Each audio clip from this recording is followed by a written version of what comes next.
Chapter 1720. The three golden flowers looked at Shi Sheng. They must have agreed to some shady deal with the deputy director. That was why they dared to be so stubborn. All of them were extremely worried. Shi Sheng went to get his food silently. He was too lazy to deal with the three women who were imagining things.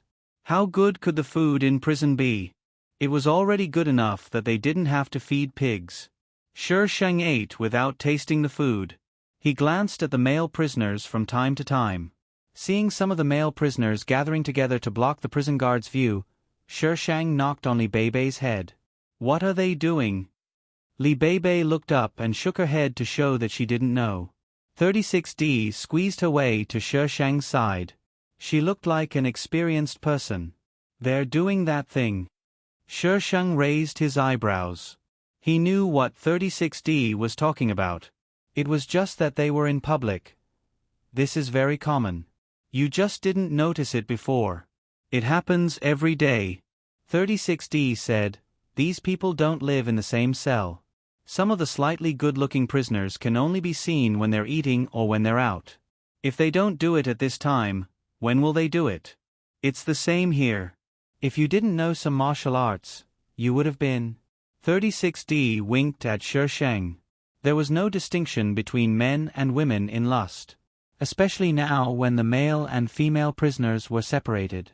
There were many people who were thirsty. The prison guards were well aware of these things. As long as the prisoners didn't cause any trouble, they didn't want to care too much. After the meal, they went to B-zone for some activities. Shi Sheng and the three golden flowers sat on the grass and watched the male prisoners fight opposite them. The reason seemed to be that two men had taken a liking to one man at the same time. Shi Sheng took out some melon seeds and ate them. How could they not eat melon seeds when they were fighting? 16. Where did you get them? The man with the braid looked like he had seen a ghost. There was no such thing in prison. I picked them up from the ground. Shi Sheng gave the man with the braid. "Do you want them?" The man with the braid took the melon seeds with a "you're kidding me" expression. 36D and Li Beibei also came over. When they saw the melon seeds, their expressions were exactly the same as the man with the braid. The three golden flowers. How many times did 16 sell her body in exchange for snacks? Shi Sheng, who had been misunderstood, didn't understand the three golden flowers' thoughts at all. She was watching the men fight. Halfway through the fight, the prison guards suddenly came out and took the men away. Here, the slightest disagreement would result in being locked up in a small black room. "Hey, 16, look." The man with the braid suddenly patted Shi Sheng's arm. The Shi Sheng even knocked out the melon seeds that were delivered to her mouth. "Are there aliens? Why are you so excited?" Shi Sheng fed him a melon seed and glared at the man with a braid. "Look at that guy over there. He came in after you were confined. He's super good-looking. Many people in our female department are drooling over him." The girl with a braid explained excitedly, "You're a murderer. How can you be bewitched by beauty?" Shi Sheng looked at the man with a braid. "Even murderers have a love for beauty." 36D puffed out her chest proudly. "That little boy is indeed quite good-looking. I wonder if he was defiled by those bastards. Those bastards defiled women outside, and when they came in, they were defiling men." Shi Sheng looked in the direction that the man with the braid was pointing. He was sitting at the edge of the B section, as lonely as a lone bird. There were men around him who were ready to make a move, but no one went over. It was a very strange scene. Shi Sheng narrowed his eyes and nodded in agreement. "He's quite good-looking. How could the male lead not be good-looking? Right. Teske, what a pity. If only he was with us female prisoners." The man with the braid seemed to like the young man very much. Shi Sheng pursed his lips. "How dare you have designs on the male lead? Be careful that the female lead doesn't kill you." Release time ended quickly. When Shi Sheng went back, he met the gold-toothed man. The gold-toothed man might have heard that Shi Sheng had put Heiya in a small black room, so he came over to see her. Literally, he wanted to see her. The gold-toothed man walked past Sher Shang arrogantly with a few female prisoners. Walking like a duck. You think you look good walking? 36D sneered. Of course, her voice was very low, so only the few of them could hear her. Keep your voice down. What if she hears you? Li Bei poked 36D. 36D pursed her lips. Although she didn't want to admit it, she agreed with Li Bei. Sher Shang had already offended Heya. If he offended the gold-toothed man, they wouldn't be able to survive in this prison. Let's go, let's go. What bad luck. Hey, I haven't eaten enough tonight. You should eat less. If you look like Heya, your 36D won't be able to tell. The few of them walked back to the cell as they talked. Sher Shang put his hands in his pockets and walked more arrogantly than the gold-toothed man. The guard beside her didn't rush her and let her walk back as if she was shopping. The female prisoners around her were surprised. The deputy district chief has been coveting her. I'm afraid he got it this time. TSK. She's just a broken shoe. What's there to be proud of? What are you talking about? 36D's temper flared up. When she heard someone say Sher Shang, she immediately exploded. You're a broken shoe and your words are so smelly. Who are you talking about? The female prisoner on the other side didn't admit defeat. She immediately rushed over and grabbed 36D's hair. Seeing that the two sides were about to fight, Sher Shang stepped forward and easily blocked the female prisoner's attack. She was pushed back and happened to push the prison guard. The prison guard grabbed the female prisoner. Why are you making trouble when you're full? Do you want to get more food? She started it. The female prisoner was not convinced. Do you think I'm blind? The prison guard's voice shook everyone to silence. The female prisoner glared at 36D fiercely. 36D stared back at her without showing any weakness.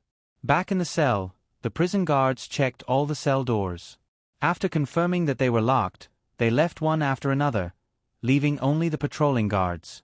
As soon as Sher Shang turned around, he was surrounded by several female prisoners. These people were usually close to Heya. In the cafeteria, she got Heya into the cafeteria. These female prisoners were probably looking for trouble. What are you doing? 36D raised her neck and stopped her big chest. She looked at the people opposite her without fear. The female prisoners pinched their wrists and twisted their necks. Are you stupid? It's obvious that you want to hit us. Sher Shang slapped 36D's head. Then, he suddenly reached out and grabbed the nearest female prisoner. A perfect shoulder throw. The female prisoner on the other side didn't even finish warming up. Sher Shang had already knocked down two of them. 36D and the others reacted and rushed up. The whole cell was filled with screams one after another. The prison guard glanced at the observation window and then walked away as if nothing had happened. He pretended that he didn't hear anything. The people in the cell were thrown to the ground by Sher Shang.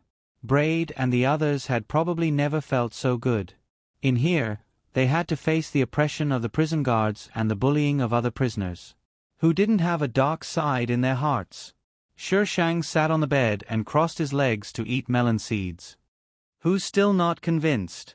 If you want to talk in prison, you have to have a strong fist. The female prisoners lying on the ground panted heavily. No one dared to refute. This little girl suddenly seemed to have taken stimulants. They couldn't beat her with so many people. Chapter 17:21. Ever since Sher Shang took care of the people in the prison, they didn't dare to go against Sher Shang anymore. They usually stayed far away from Sher Shang. The prison guards supported Sher Shang more and more frequently. Usually, when the prison guards caught both parties fighting, they would lock them up together.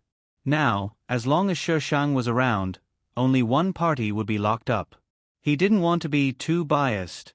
Everyone guessed that it was because Sher Shang was having an affair with the deputy district chief. Ling Yun should be back today. The girl with the braid bit her toothbrush, white foam flying everywhere as she spoke. Sher Shang moved away from her silently. Come back and beat her up. Huh? The girl with the braid was stunned for a moment, then the bodyguard nodded heavily. Of course. How dare she lie to you? Fortunately, this matter didn't get out of hand.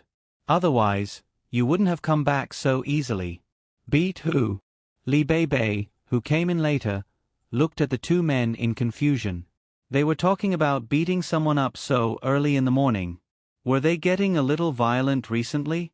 The white foam in the girl's mouth flew everywhere. Shi Shang put a mouthwash cup in her hand. Clean it up before you talk. The girl with the braid drank 2 mouthfuls of water and spat out the foam. She quickly told Li Bei what happened just now. Li Bei nodded in agreement. This kind of person deserves to be beaten up. If it wasn't for Shang Shiliang's good luck, I'm afraid. Everyone knew what she didn't say. If it wasn't for Shang Shiliang's good luck, she would have died in the fire. Ling Yun came back at lunchtime. Her prison uniform was still stained with blood. She walked with a limp and seemed to have lost a lot of weight. Her eyes were sunken. It was obvious that she didn't have a good time in the small dark room. Shi Shang gave the girl with the braid a look. They immediately surrounded Ling Yun and blocked her way. Ling Yun didn't see Shi Shang before. When Shi Shang walked up to her slowly, Ling Yun felt like she had seen a ghost. Wasn't she dead? She had strangled her to death. Ling Yun glanced around the cell and knew that something was wrong. The people in this cell weren't afraid of Shang Shiliang, but now they were standing in a corner. Although they looked at her coldly, there was fear in their eyes. What happened while she was locked up in the little black room? Shi Shang's eyes met with Ling Yun's slightly surprised eyes. She was trying her best to hide it. She opened her red lips slightly and spat out a word. Hit him. Ling Yun was beaten up and thrown to a corner. Shi Shang didn't even mention a word about what had happened before. He sat on the bed and watched her struggle to stand up. That pair of eyes was calm and emotionless, like a lifeless machine, but they were also sinister and treacherous. A chill ran down Ling Yun's spine. She felt that the person sitting there was not a person, but a poisonous snake. If someone wanted to kill her and she didn't die, Ling Yun knew very well what kind of hatred she would have for the murderer. She had used her, but if she hadn't betrayed her to the superintendent, she wouldn't have killed her as well. Cough, cough, cough. Ling Yun avoided Shi Shang's strange gaze and walked to the bunk in the corner. She definitely wouldn't dare to kill her in such a blatant manner. She had to guard against her backstabbing. On the surface, no one dared to kill people in this place, but there were still people who were killed in secret. As long as the prison didn't find any evidence, they wouldn't have to take responsibility. During lunchtime, everyone in the cell went out. Ling Yun was already injured and she was beaten up. How could she go out to eat? She starved for a whole day and only had the energy to eat the next day. Who knew that when she went back, the bed was full of water and there was a pungent smell of urine. Ling Yun looked at the bed with an ugly expression. She turned her head and looked at Shi Shang, who was sitting on the other side and eating melon seeds. Don't worry, I won't use such a despicable method. Shi Shang spat out the melon seed shell. As if he knew what Ling Yun was thinking, he said, If I want to punish you, I will beat you up directly. Ling Yun's expression turned even uglier.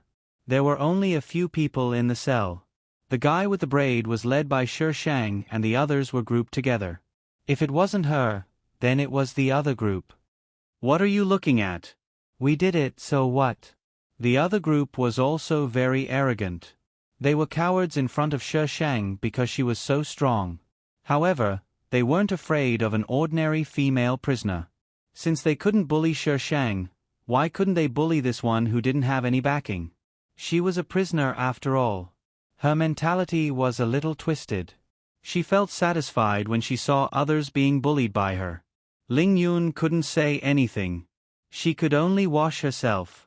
But now that she had washed herself, she didn't have a blanket to cover her. In this prison, even Fu Tian would shiver without a blanket at night. Ling Yun gritted her teeth. She had to continue staying here. She couldn't have too many conflicts with them. At night, Shi Shang couldn't sleep when there were so many strangers around her. She was just a light sleeper. She woke up when she heard movement. 36D, who was sleeping beside her, woke up and was about to push her. The guy with the braid was sleeping like a pig and was even yelling. Li Bei was awakened by 36D. The prison cell was quite spacious. They were leaning against the wall. At this moment, at the other end of the room, a few women were pressing Ling Yun down.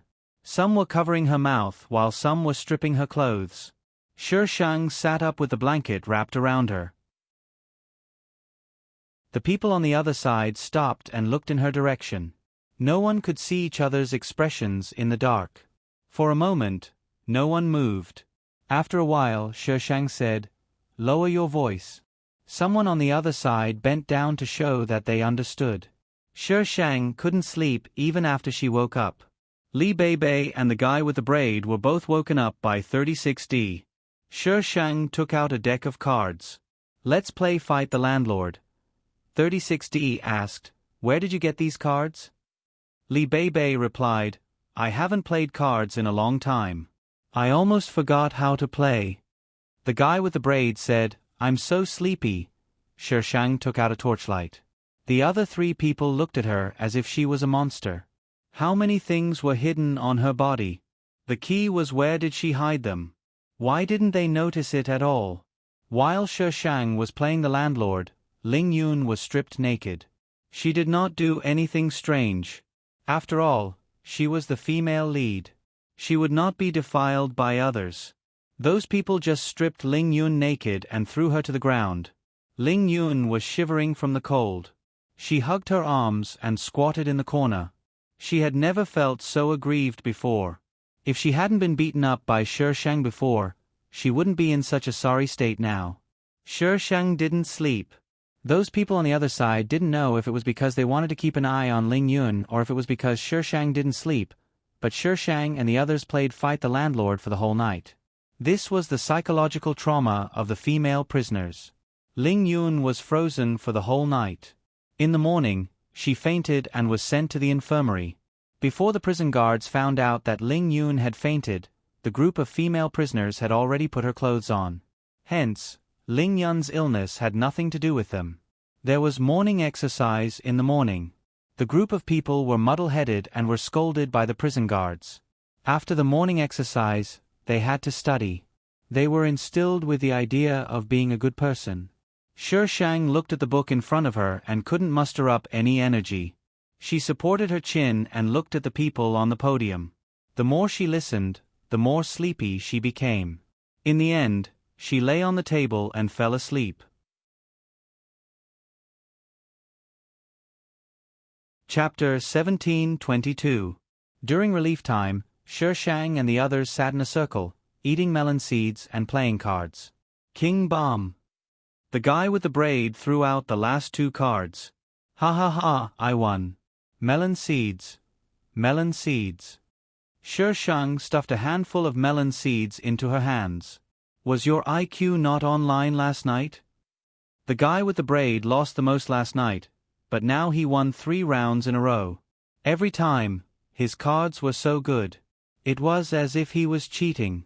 "I was so sleepy last night." The guy with the braid shuffled the cards. "I'm scared of myself when I get serious." Shi Shang played a few more rounds. It was almost time for relief time. Shi Shang asked the guy with the braid to put away the cards and get up to move his body. The male prisoner next door still looked so lecherous. The good-looking young man was not here today. The female lead was sent to the infirmary, and the male lead was not here. Damn! How could this happen? "Hey, Shi Shang, where are you going?" "The infirmary." "What's wrong with you?" The 3 golden flowers caught up. "Where are you feeling unwell? Why are you going to the infirmary?" "I wanted to see the male and female lead." "Nothing, I'm just going to take a look." "You guys go back first." Shi Shang stopped the 3 golden flowers from following him. The 3 golden flowers were speechless. "What's there to see in the infirmary?" Shi Shang told the prison guard that he was feeling unwell and wanted to go to the infirmary. The prison guard was a little hesitant. After asking the deputy director, he took Shi Shang there. There was only one infirmary, and all the prisoners were here. The conditions were not bad. There were a few wards, and all the wards were locked. Ling Yun was not in any of the wards. The prison guard took Shi Shang to the doctor's office. There was a curtain in the office, and there was a person lying inside. There was also a figure standing. "There's a patient?" A head popped out from the curtain. "Wait a minute. Let me settle this first." The doctor was very young. He was wearing a pair of gold-rimmed glasses. His hair was slightly long, and he was wearing a white coat. There was a stethoscope around his neck.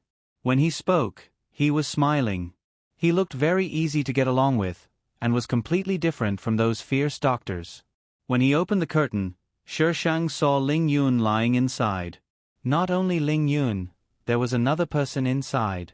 Judging by the figure, it was probably the male lead. The doctor came out quickly. He threw the injured medical gloves into the bin. "What's wrong? Where are you feeling unwell? Sit." "I just came to take a look." Shi Shang didn't know what to say. She just wanted to come here for some reason, but the doctor wasn't Feng Ci, so she didn't know why. Ha! The doctor had a strange look on his face. What else could he see if he wasn't here to see a doctor? How could he be brought here if he wasn't sick?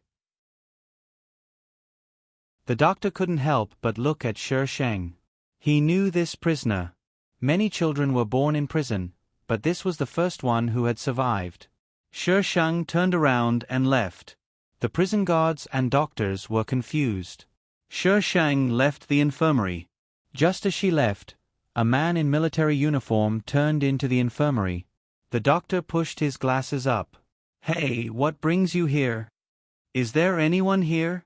The man's voice was clear, but it was tinged with frivolity. The man's posture was tall and straight.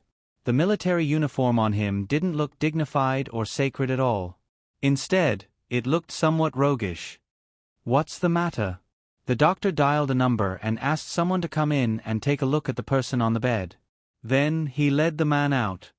"What's the matter?" "Find a few healthy prisoners and send them here," the man said casually with his hands behind his head. "You want people again?" The doctor frowned. "We just sent them last month." "I don't care. I'm only here to ask for people." The man's expression hid some disgust, but he covered it up with frivolity. "Oh, right. Find someone younger." The doctor was silent for a moment. "When do you want them?" "No hurry." "Male or female?" "Both." "I've already given them this time. You can't ask for people so soon again. If too many people go missing, others will be suspicious." The man spread his hands and smiled innocently, showing his white teeth. It was as if he was saying, "I don't have the final say in this matter." "Don't tell me." Shi Shang returned to her cell. The 3 golden flowers asked her what she had been doing. Shi Shang made up a random answer. The 3 golden flowers couldn't get anything out of her, so they stopped asking. 16. We're having eggplant today. Sigh, I hate eggplant the most. 36D poked the eggplant on the plate with a resentful face. Shouldn't eggplant be your favorite? The girl with the braid winked at 36D. Scram. 36D poked the girl with the chopsticks. Why are your thoughts so dirty? It's not that I want to say this, but you haven't had a man for so long. Don't you want one? The girl with the braid looked at Shi Shang. 16. Have you tried it before? Don't lead 16 astray. Li Bei glared at them. Shi Shang. I can write a book with all the positions I know. Bang. A plate suddenly appeared in front of them. Hei Ya's big flat face appeared in their sight. She shouted fiercely, 16. The 3 golden flowers suddenly became nervous. The damn fatty was actually here. Oh, you're here. Compared to the nervous 3 golden flowers, Shi Shang was much calmer. He greeted Hei Ya calmly, and the smile on his face made Hei Ya burn with anger. F***CK. Hei Ya grabbed Shi Shang's plate and threw it to the ground. Many female prisoners gathered behind her. These were all the damn fatty's men. Beat her. So be it. I wasn't afraid anyway. A group of people started fighting in the cafeteria. Shi Sheng fought so fiercely. This body had some martial arts skills. Plus, Shi Sheng was strong. He couldn't fight back. In a few moves, Shi Sheng beat her to the ground. When other women fought, they either grabbed their hair or scratched their faces. When Shi Sheng fought, she was completely pressed to the ground. I'll make you unable to get up first. When the prison guard came, Shi Sheng had already pressed He Ya's men to the ground. He Ya, you were just released and you're fighting again. You were too light last time, right? The prison guard pulled He Ya up. All of you who fought, put all of you in confinement. Shi Sheng walked to the other side with his hands in his pockets. He was completely uninvolved. She also fought. He Ya's mouth was full of blood. She couldn't speak clearly. Shut up. The prison guard whipped He Ya with his baton. The prison guard didn't find trouble with Shi Sheng. These people knew recently that Shi Sheng had an affair with the deputy district chief. So now the female prisoners didn't find trouble with her anymore. They were all forced to leave when they saw her. In this place, having a background was like having a protective talisman. The prison guard completely ignored Shi Sheng, who was the most violent, and left with He Ya's men. Shi Sheng looked through the crowd at Gold Teeth. Gold Teeth squeezed out his gold teeth. After today's incident, Gold Teeth shouldn't find trouble with her. He Ya is also pitiful. She just got out and she went to find trouble with her again. Now the deputy district chief is in charge. He Ya's brain is damaged. She went against her. I don't know how she hooked up with the deputy district chief. The deputy district chief is disgusting just thinking about it. Sure. When Shi Sheng looked over, the people who were discussing immediately stopped talking and scattered.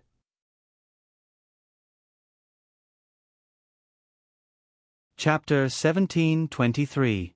After the incident with He Ya, everyone kept a respectful distance from Shi Sheng. Sometimes, there was work to be done in prison. When it was time for work, the male and female prisoners would gather together.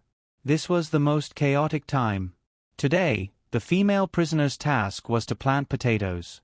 Shi Sheng was assigned to the fertilizer team. Fertilizing was considered an easy task. Shi Sheng carried a small bag of fertilizer and looked at the farmland in front of him. He was very melancholy. A person like her had to plant potatoes. EXM. Did she get the wrong script? 16. Let me help you. Li Beibei saw Shi Sheng standing there and took the initiative to help. Hurry up and finish it. There might be extra food in the cafeteria. If we're late, it will be gone. Extra food? Yes. Usually, if we don't commit a crime, there will be extra food after work. Li Beibei smiled. Isn't it quite humane? Shi Sheng. It was quite humane. With Li Beibei's help, she finished her work quickly. Usually, after finishing her assigned work, she could rest. Li Beibei wanted to help 36D, so Shi Sheng went to sit by the side alone. The male prisoners arrived late. In order to prevent them from causing trouble, the male prisoners were separated in the middle. However, they did not use the dense electric fence in Zone B. Instead, they used one with a wider gap. Other than their heads, they could stretch their arms and legs without a problem. Hey, little girl. Shi Sheng was resting next to the electric fence when a shadow suddenly appeared behind him. A muscular man stood behind Shi Sheng and looked at her lecherously. Shi Sheng tilted her head to look over. That person immediately revealed a mouthful of big yellow teeth, accompanied by an unpleasant stench. Shi Sheng. The muscular man stretched out his pig trotter and reached for Shi Sheng's chin. How did you get in with such a tender face? Let me take a good look. Look at your skin, Teskete. Shi Sheng frowned. He stood up and kicked the muscular man's crotch without hesitation. The electric fence was usually not connected. Shi Sheng's kick landed on the muscular man's body along with the electric fence. The muscular man was caught off guard. Perhaps he thought that he was a man and had an advantage in terms of gender, so he didn't take Shi Sheng, a skinny little girl, seriously. However, when he felt pain from a certain part of his body, he realized that he had been careless. Sher Shang retracted his foot and bent down to look down at the meaty man who was wailing on the ground. How dare you tease me when you don't have the ability to go anywhere? Who gave you the guts? The muscular man covered his crotch, cold sweat dripping from his forehead. He clenched his teeth, not daring to say a word. The male criminals who were watching from afar subconsciously clamped their legs together. What a ferocious little girl. What are you doing? If you can't finish your work today, don't eat. What are you waiting for? Hurry up and get to work, the prison guard shouted from outside. Sher Shang sat back down as if nothing had happened. The muscular man glared at Sher Shang, got up from the ground, and limped away. However, he soon came back with a few other men. Judging from their aggressive looks, it was obvious that they were here to cause trouble. The three golden flowers realized that something was wrong and quickly ran back to Sher Shang's side. The muscular man stood behind a bald man, nodding and bowing. The bald man touched his bald head, which was as bright as a light bulb, and said in a rough voice, "Little girl, your claws are quite sharp. How dare you touch my men? So what if I hit you? Do you want to hit me back?" Sher Shang looked at the bald man. His tone was casual, but it was enough to make anyone who heard him angry. It was full of provocation. "Crawl over here and hit me if you dare." This bald man was the latest to come in. He had already successfully killed the previous prison bully, or prison bully for short. This prison bully was incredible. He was so strong that he beat up the previous prison bully as soon as he came in. "Kneel down and apologize to my brother, and we'll forget about today's matter." The prison bully didn't seem to care about the electric fence between them. Instead, he had an expression that said, "I'm already magnanimous enough to take care of you. Are you crazy? Kneel down and apologize? Why don't you ask I to create a universe for you?" Sher Shang clenched his fingers. Just as the prison bully was proudly posing, he threw a punch at him. The bald man's bones were very hard. Sher Shang's hand hurt from the punch. She shook her hand and lifted her leg to kick the prison bully's lower body. The prison bully's mind went blank after being punched. A cold wind blew at his lower body. He reflexively turned his body and dodged it. Then, he bent his fingers and grabbed at Sher Shang's neck. Sher Shang quickly retreated. The bald man couldn't touch Sher Shang at all because of the electric fence. "Why don't you crawl?" Sher Shang looked at the bald man with a faint smile. The electric fence wasn't high. It was only used to separate the male and female prisoners. It wasn't used to prevent them from escaping. Therefore, it wasn't a problem for the bald man to crawl over. The bald man was provoked by Sher Shang. He immediately grabbed onto the electric fence and started crawling. He didn't believe that he couldn't take care of this little girl. 16. The three golden flowers tugged at Sher Shang nervously. Sher Shang calmly looked up at the bald man. When the bald man was about to reach the top, Sher Shang suddenly shouted into the distance, "Sir, someone is escaping from here." The bald man, who had just fallen onto the electric fence, looked at Sher Shang in disbelief.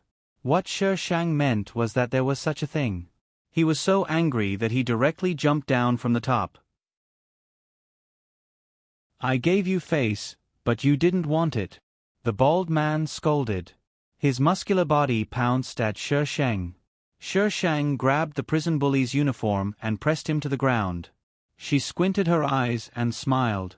"I don't want your face anymore." The prison bully's face turned red. He struggled to get up, but Sher Shang used more strength and pressed him down even more. Crack! Ah! The prison bully screamed. His entire arm went limp. The onlookers retreated one after another. They were scared to death. This little girl was so fierce. Sher Shang let go of the prison bully before the prison guards arrived. These prison guards were not under the deputy mayor's command. When they saw the prison bully lying on the ground and howling in pain, they were instantly enraged. "What are you doing?" "He tried to escape from prison. I caught him." Sher Shang lied without batting an eyelid. "Everyone, the three golden flowers. F*ck your mother's fart." The prison bully gritted his teeth and roared. The veins on his face were bulging. When did he try to escape from prison? Where could he escape to? The prison guards saw the bald man crawling over from the other side. Even if he wasn't trying to escape from prison, he was definitely trying to stir up trouble. The prison guards went up to him and took him away. The bald man expressed his dissatisfaction. However, the fact was that he had crawled over.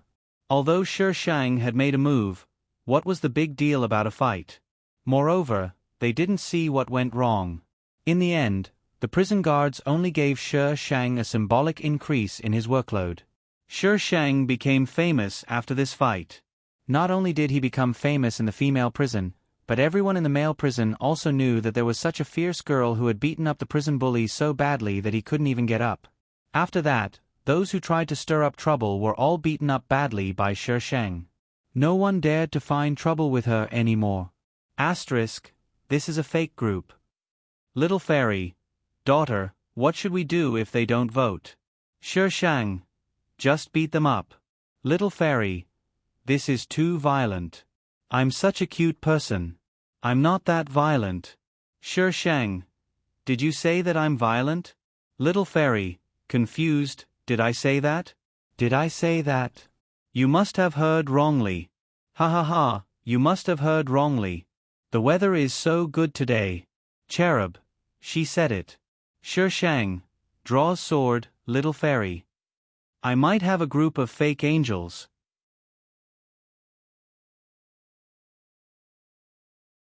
Chapter 1724.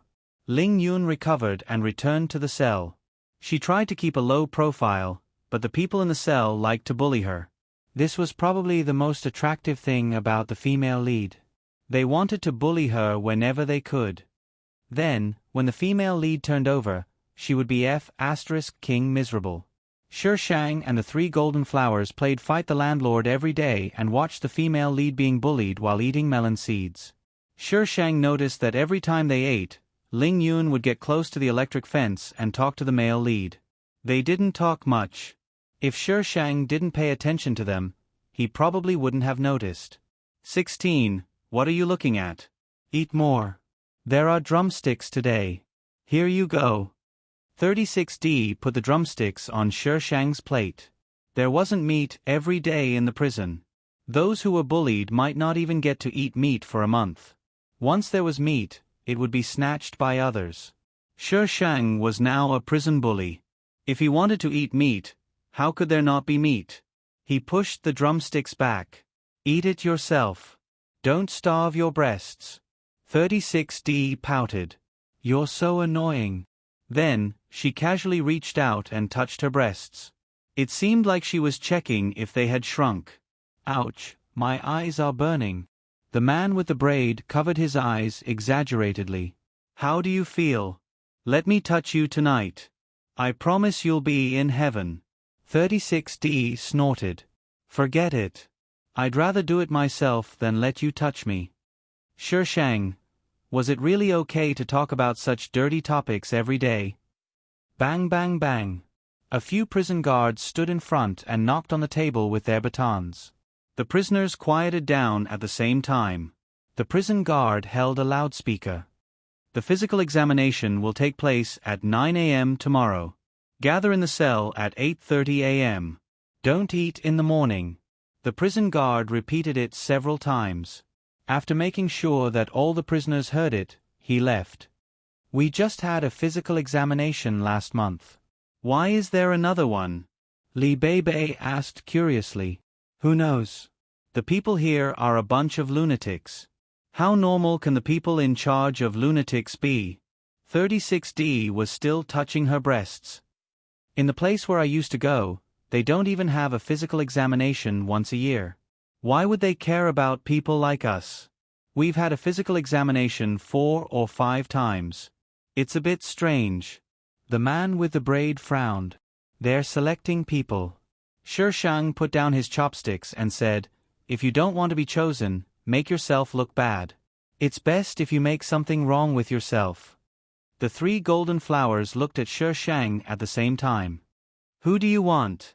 36D was the first to break the silence. You're courting death. The three golden flowers. According to what the host had seen in the office of the dead warden, this prison was conducting some kind of human experiment. Every time there was a physical examination, someone would be taken away. The people here would never be able to leave for the rest of their lives. In the words of the scientists, they were sacrificing their last worth to science. There were always a lot of people moving around in the prison. Coupled with the fact that everyone knew about some shady dealings, no one found it strange that these people were taken away. After the three golden flowers heard Sheshang's words, they were all in disbelief. How could such a terrifying thing happen to them while they were in prison? When they returned to the cell, the three of them were still in a trance. At night, Sheshang heard some indescribable sounds beside him. Although the sounds were lowered, Sheshang was right next to him. How could he not hear it? The others obviously heard it too. Someone scolded the slut twice, but no one dared to stop it. The overindulgent 36D and the braid girl were in low spirits the next day. Li Beibei looked at them strangely. 36D didn't care at all. Instead, she was a bit desperate. What if we get selected? Of course we have to do it while we still can. Li Beibei was speechless. At 8:30 in the morning, everyone gathered in front of the prison and went to the infirmary in batches for a physical examination. The host had some health problems because she was in prison all year round. Malnutrition was one of them, but there were many other minor problems. In short, she didn't have to worry about being selected. During the physical examination, people went in alone. When Sheshang went in, he found the male doctor with the glasses from before. Sitting in the corner of the room was a man in military uniform. He had good looks and casually unbuttoned the top two buttons of his military green uniform, revealing his fair collarbone. He crossed his legs and rested his hands on the back of the chair. His whole body exuded a roguish aura, like a big boss. When Sheshang came in, he narrowed his eyes and looked at her with interest. Sheshang returned a smile. Great. How could she, a prisoner, drag this official down with her? Go in and take off your clothes. The doctor's voice was monotonous, as if he was saying something like the weather was good today. Are you sure? Sheshang retracted his gaze and looked at the doctor. The doctor flipped through the file and frowned. He changed his words. You don't have to take off your clothes. Just do a normal examination. The doctor first drew Sheshang's blood. The man on the other side kept staring at Sheshang. The doctor turned a blind eye to his existence and carried out the tests one by one calmly. Okay, you can go out. After the doctor finished the last test, he asked Sheshang to leave. Sheshang rolled up the prison uniform and looked at the man. He suddenly said, "What's your name?" A trace of surprise flashed across the man's eyes. The roguish look on his face became more obvious. Jiang. Sheshang gave him a meaningful look and left the infirmary. The doctor pushed his glasses up.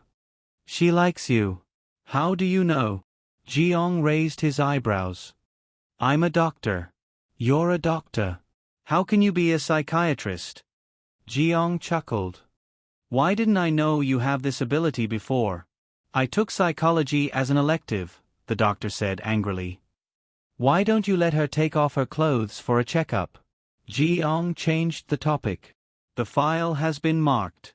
The doctor raised the file and showed it to Jiang, and her previous physical examination didn't meet the standards.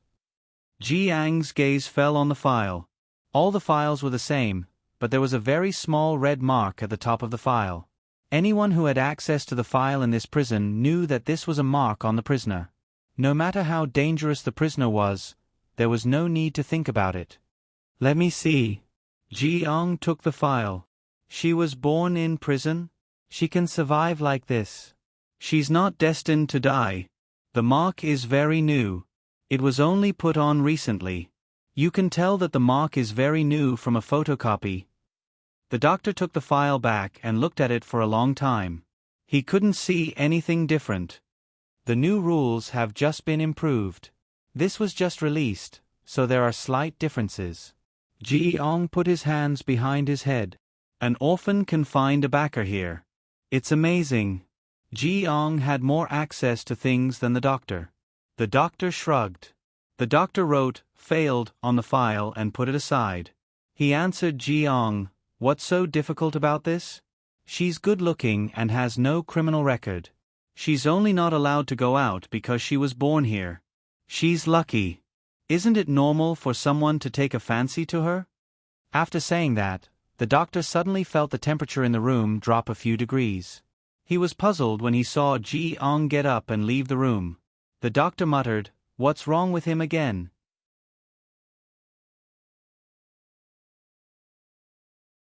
Chapter 17:25. After the physical examination, people were taken away. 2 people from Shishang's cell were selected, and one of them was Ling Yun. Ling Yun wasn't nervous about being selected at all. Instead, she was looking forward to it. Shishang stood in front of the cell door and watched the 2 people being taken away. Ji-ong should be in charge of this. She had never seen him around the prison before, which meant that he wasn't in charge here. She had to follow them. However, she didn't seem to be qualified, so these people didn't even consider her. 16. 36D bumped Shishang with her hand and looked relieved. "Did we get away with it?" Li Beibei came over and said worriedly, "I wonder what will happen to them." "Who knows?" 36D shrugged. "Anyway, we weren't selected this time." "Right, 16." Shishang was speechless. "Please be selected. I can finally relax." 16's words really scared me. "I need to eat something good tonight to calm myself down." "You only know how to eat. Look at your fat body. What will you become if you continue eating?" "If I don't eat now, I might not have the chance to eat anymore." The sound of 36D and Li Beibei bickering was sometimes loud and sometimes soft. Shishang was thinking about how she could blend in. Just as Shishang was thinking about the possibility of escaping, a few prison guards suddenly appeared and asked Shishang to follow them to the place where the selected people were. Shishang wanted to refuse, but when he heard that they were going there, he immediately obeyed. He had to thank someone for giving him a pillow when he was sleepy. Everyone was taken to a large room where men and women were mixed together.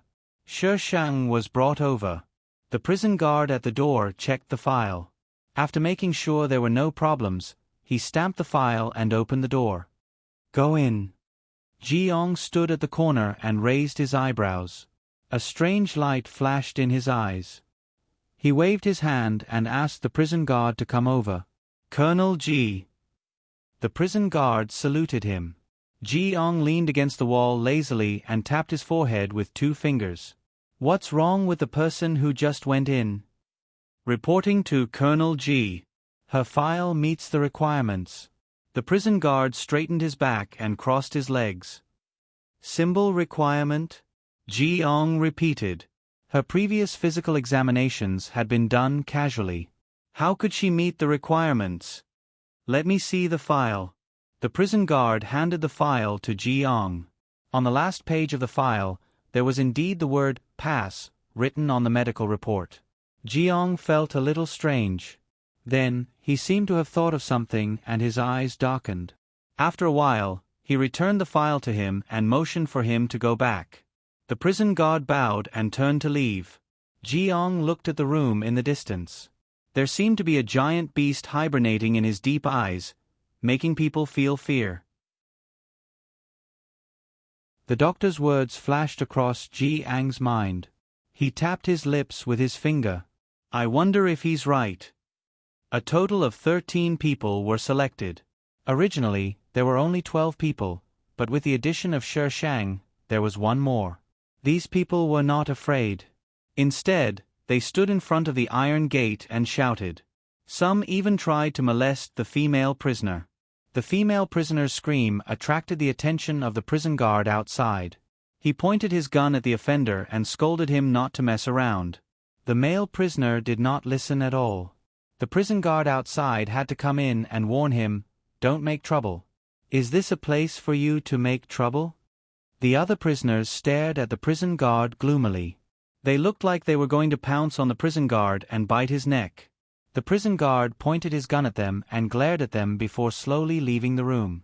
However, The situation was not under control. Instead, it worsened. It was not clear if these people were deliberately provoking them or if they were really bored.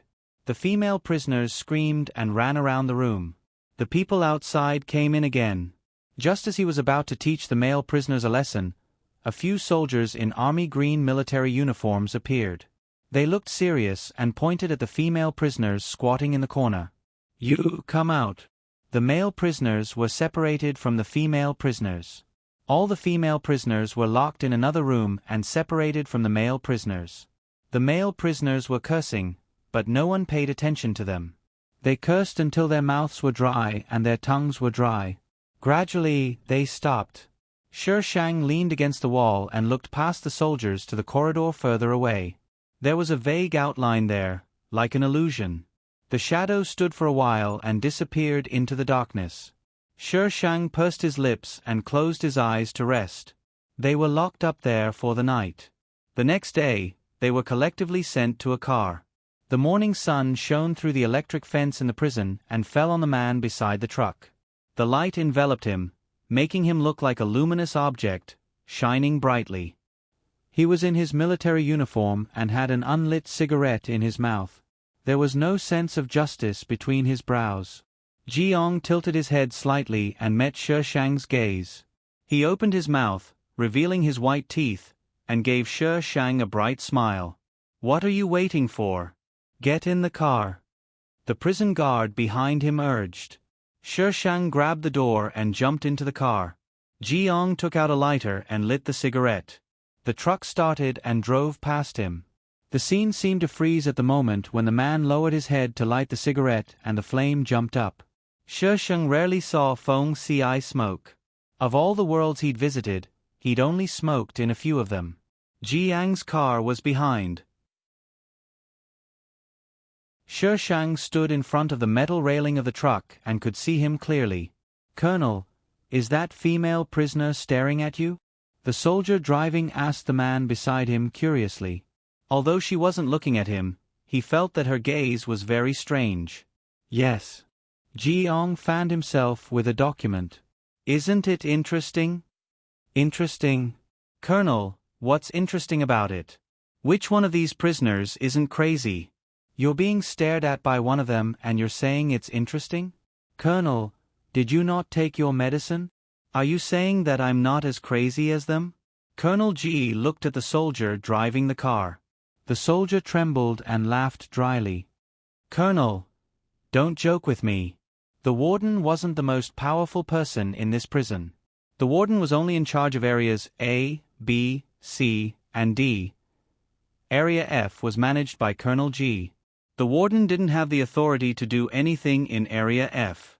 Without Colonel G's permission, he wasn't even allowed to enter. Usually, he had to bow to Colonel G when he saw him. However, Colonel G was so young. How could he not be crazy to be in such a position?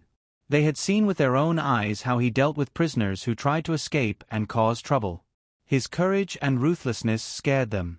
Jiang retracted his gaze and shook the document in his hand loudly. The soldier driving the car glanced at the document and couldn't help but feel speechless. He already expected the group of people in Area F to be furious. Golden sunlight fell into the man's eyes. He murmured softly, 16. She didn't even have a surname.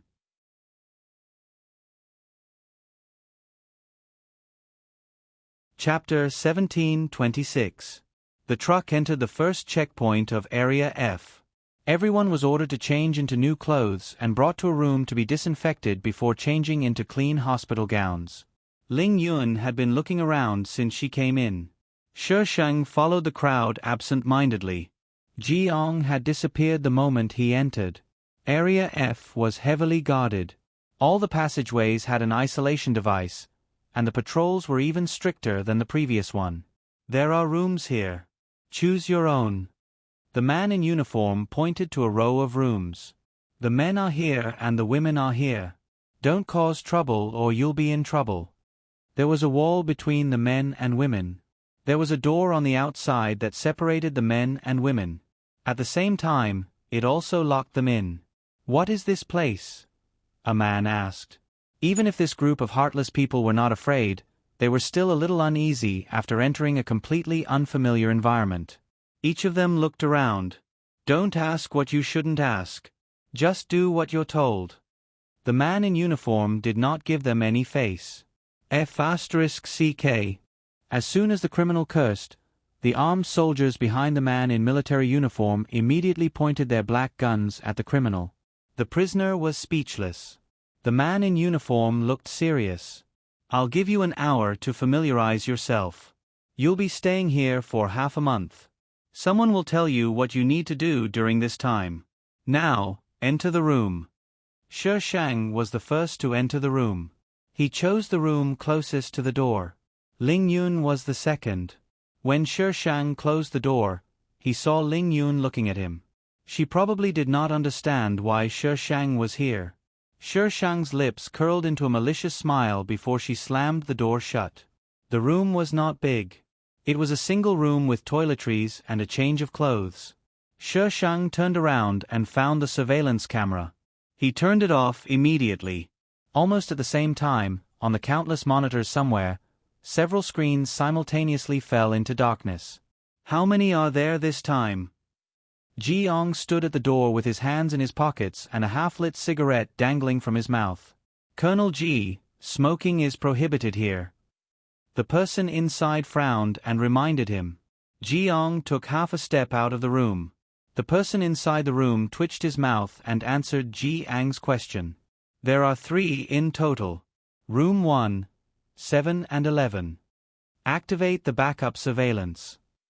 Jiang took a puff of his cigarette and blew out layers of smoke rings. There's no need for room 1. Colonel Ji, isn't this? What is it? Understood. Colonel Ji, there's a problem with the second line of defense. A soldier hurriedly ran over. Jiang took one last puff of the cigarette and pressed the cigarette butt against the door frame of the room. Then, he left under the unsightly expressions of the people inside. Shi Shang and the others were locked up here. Those people only made them follow a schedule every day and exercise. They were not allowed to do anything. The food here was much better than outside. There were 3 dishes, 1 soup, and dessert. After that, a staff member in a white coat came in to draw their blood. He could also move freely in the corridor outside his room. There were a total of 5 female prisoners, and they were all in different cells. At first, they didn't have much to talk about, but after a few more interactions, they gradually became familiar with each other. In order to get more information, Ling Yun didn't reject communicating with them.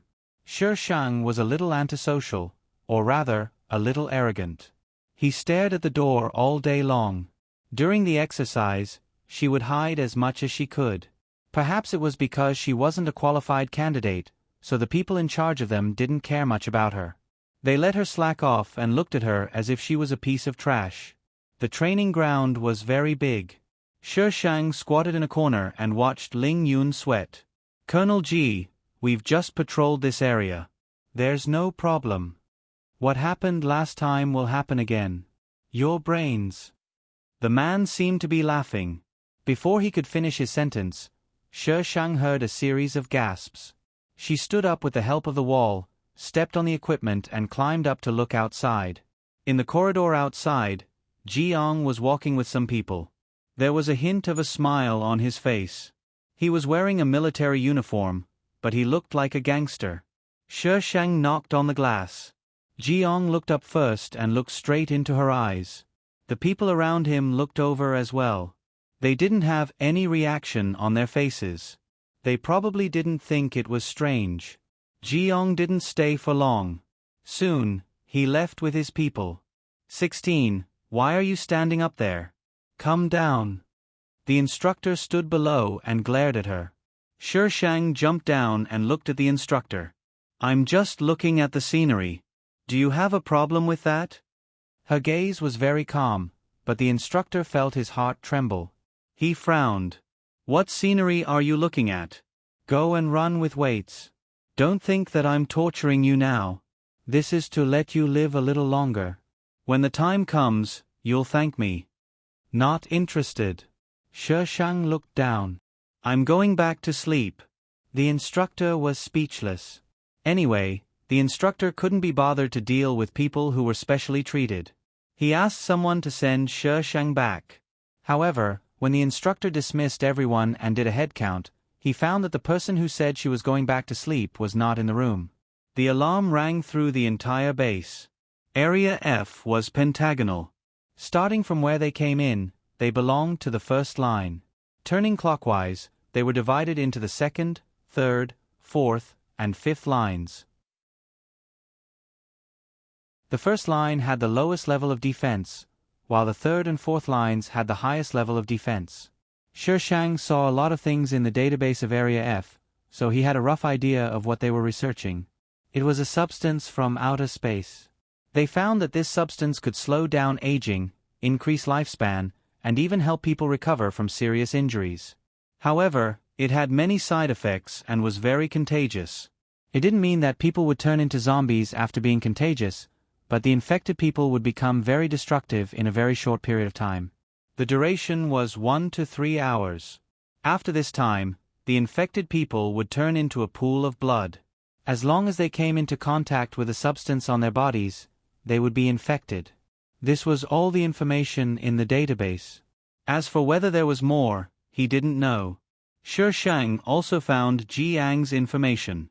He was the highest executive colonel in Area F and was in charge of all the security and defense matters in Area F. He had full authority to deal with anything that didn't involve research. Shi Shang broke through the security and went all the way to Ji Yang's office without any obstruction. Ji Yang wasn't in the office. The entire front line had been cordoned off because of her disappearance. Find her. She must still be in the first line. The second and fifth lines have been cordoned off. Don't let her go there. Ji Yang didn't expect that the seemingly quiet kitten would cause such a big trouble in the blink of an eye. Yes. Ji Yang waited for those people to leave. He reached out to open the door of the office. Before his foot landed on the door, he drew it back. He glanced around the office. After a while, he calmly went in and locked the door. He turned on the light in the office and pulled down the blinds on the transparent glass. Then he took off his military uniform and threw it on the sofa. He walked to the coffee machine. The light elongated his shadow and formed a strange shape.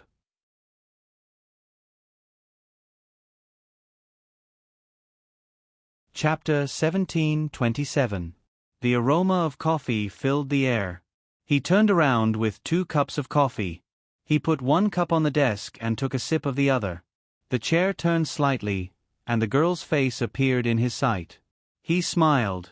You're amazing to be able to avoid so many surveillance cameras and come to my place. Thank you for the compliment. Shi Shang didn't hesitate to accept it. This kind of defense is not difficult for me. Ji Yang raised his eyebrows, pulled out a chair and sat down. He put the coffee cup beside him.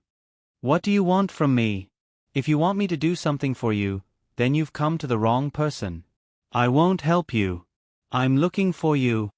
Shi Shang dragged the word. I don't want to do anything, but I have to give a reason. I want to sleep with you.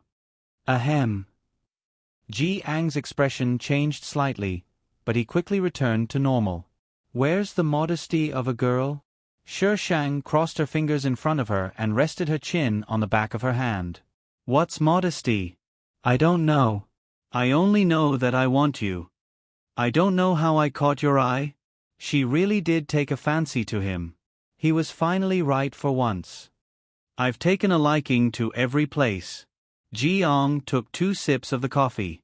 The bitter taste spread in his mouth. He smacked his lips. How can I be so honored? You've always been honored. Only you have this honor. Always. Ji Yang thought about it and put down the coffee cup with a smile. But you're a prisoner now. You're going to die soon. Shi Shang smiled with him. The ripples in her eyes were gentle and sinister. She opened her red lips. As long as I want to, I can become the master of this place. Ji Yang laughed. You're the first person I've seen who's so shameless. Become the master of this place? She dared to say that. Ji Yang rubbed his fingers under the back of the chair. I just need to press this, and you'll be surrounded. There's no way you can escape. Shi Shang got up and walked around the table. She leaned against the edge of the table and glanced at the door. There was a hint of a smile in her tone. You've already guessed that I'm here. You didn't lock the door to let people catch me. Jiang narrowed his eyes. He suddenly placed his hands on the table and stood up. Shi Shang was trapped between the table and his chest. He easily pinned her down. He bent over and stared at Shi Shang. You're very interesting. Shi Shang wrapped his arms around his neck to steady himself. That's why you won't let anyone catch me. You can't bear to do it. Jiang wrapped his arm around her waist and pulled her into his embrace. Shi Shang was only wearing a thin hospital gown, and he could clearly feel it through his shirt. His eyes darkened slightly. Do you know that people like girls when they are stupid? Stupid? You won't like me if I'm stupid. Shi Shang rolled his eyes. Feng Ci would never like a stupid girl. Jiang chuckled. I don't like you now either. Then why are you hugging me? Huh? Shi Shang reached out to lower him, and Jiang grabbed her hand. Shi Shang's face darkened. He exerted force with his feet, and their positions immediately changed. Jiang was pinned down by Shi Shang, and he couldn't hide the shock in his eyes. The girl on top of him smiled sweetly. I like this position better. After a moment of shock, Jiang raised his hands. You win. Knock knock. Colonel, are you all right? The knocking on the door was abrupt. Shi Shang looked down at the floor. The coffee was still steaming, and the porcelain was broken all over the floor.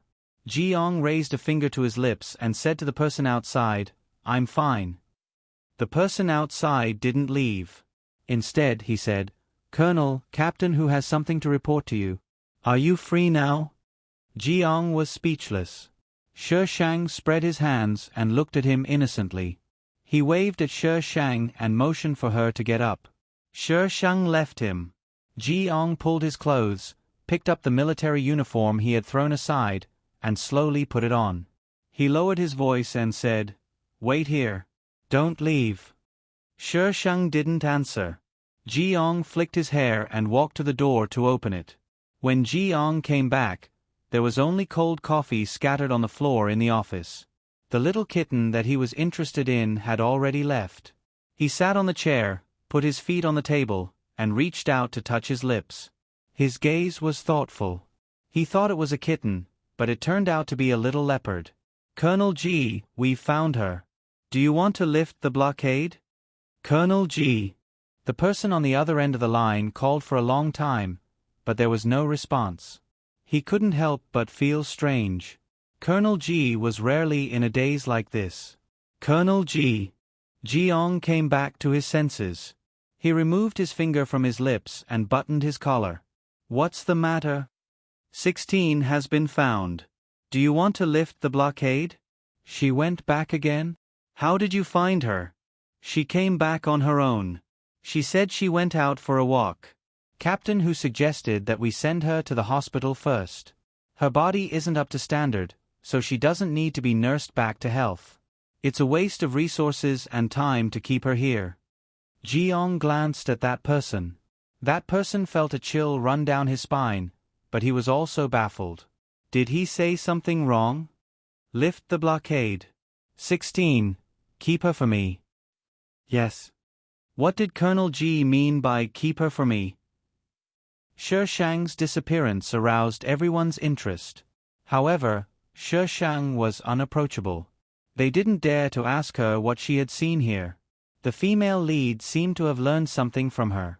On the third day, Ling Yun also went missing. It seemed that something big had happened. The entire base was under martial law. A few hours later, the alarm was lifted. A team of soldiers took them out of Area F. Shi Shang looked at the chaotic Area F. What happened? Was that idiot Jiang okay? Instructor Hu was in charge of their training, tricked these idiots. He said that the training was for them to carry out a mission. However, the situation had changed. He told them to go back and wait for news. Once the mission was completed, they would have a chance to leave this place. However, they had to keep their mouths shut. During this period of time in Area F, other than the restrictions on their freedom, no one had done anything to them. Every day, they had a lot of training and good food. These idiots actually believed Instructor Who's words. At least, they believed it on the surface. Sometimes, when a person was smart, it was scary. Sometimes, when a person was stupid, it was also scary. They were sent back. When the district chief saw Shi Shang coming back, he was shocked. Why did this little brat come back again? Compared to the district chief, the 3 golden flowers were much more excited. 16. What have you been doing these days? That day, she went to the district chief. After that, there was no news of her. They thought that the district chief had done something to her. I went to eat and drink. Eat and drink. The 3 golden flowers couldn't help but have the wrong idea. They all looked at Shi Shang strangely. Shi Shang. Why are they looking at me like that?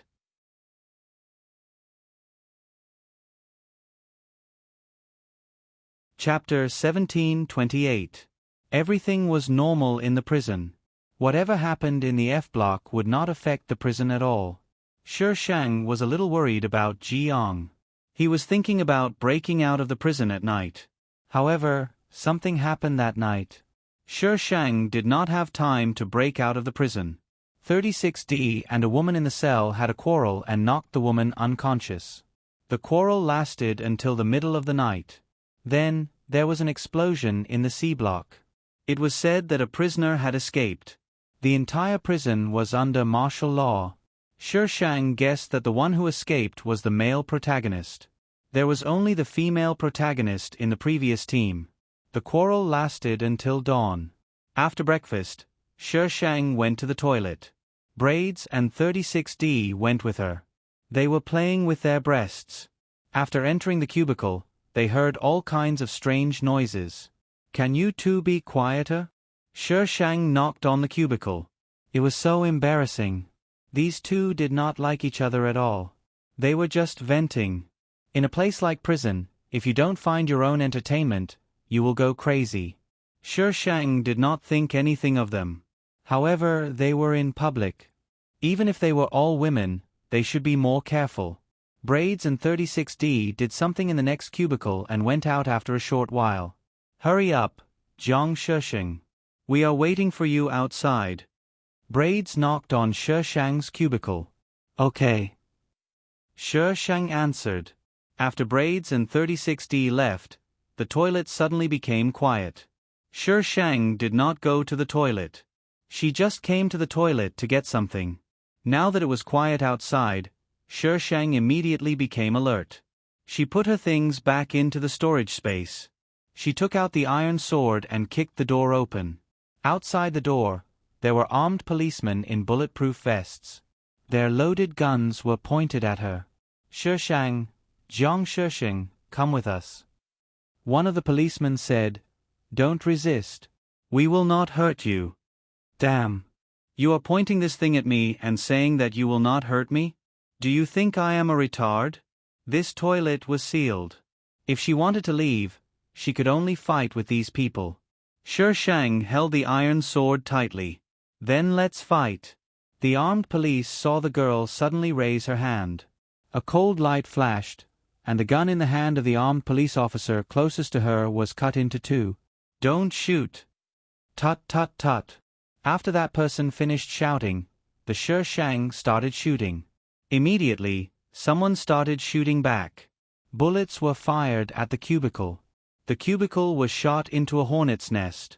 Don't shoot. Someone shouted. However, the gunshots were so intense that no one could hear them. Bullets flew in that direction as if they were free, and there was almost no one in sight. At this moment, a strange air current surged from that side. All the bullets seemed to be frozen in mid-air, floating strangely. Everyone looked at this scene in horror. The bullets changed direction in the air and shot towards the armed police. Ah! Shi Shang stepped on the screams of the armed police and walked out calmly. He looked at the wailing armed police on the ground with an indifferent look. Very good, I'm done acting tough. Run. Damn it, there are always idiots who want to hurt me. I'm scared to death. By the time Sher Shang rushed out of the toilet, the corridor had already been cleared. There were armed police outside, all of them armed to the teeth. They were staring in her direction, as if waiting for her to come out and walk right into their trap. The strange thing was, they all gave the same order: don't shoot. They want her alive? Did I open another strange pocket dimension? Wasn't it the female protagonist who opened the pocket dimension at any time? 16. Calm down. We don't want to hurt you. Someone shouted at Sher Shang. You're pointing so many weapons at I. If you were me, you wouldn't be able to calm down. Sher Shang shouted back. The person on the other side waved his hand. Put away your guns. The armed police were hesitant. Put away your guns. The person shouted. The armed police immediately put away their guns. 16. Look. I've already asked them to put away their guns. The person raised his hand and signaled Sher Shang to calm down. We just want to talk to you. That's all. Sher Shang looked at him suspiciously. The person nodded sincerely. Sher Shang rolled his eyes and raised his voice. I killed your team. Aren't you going to avenge them?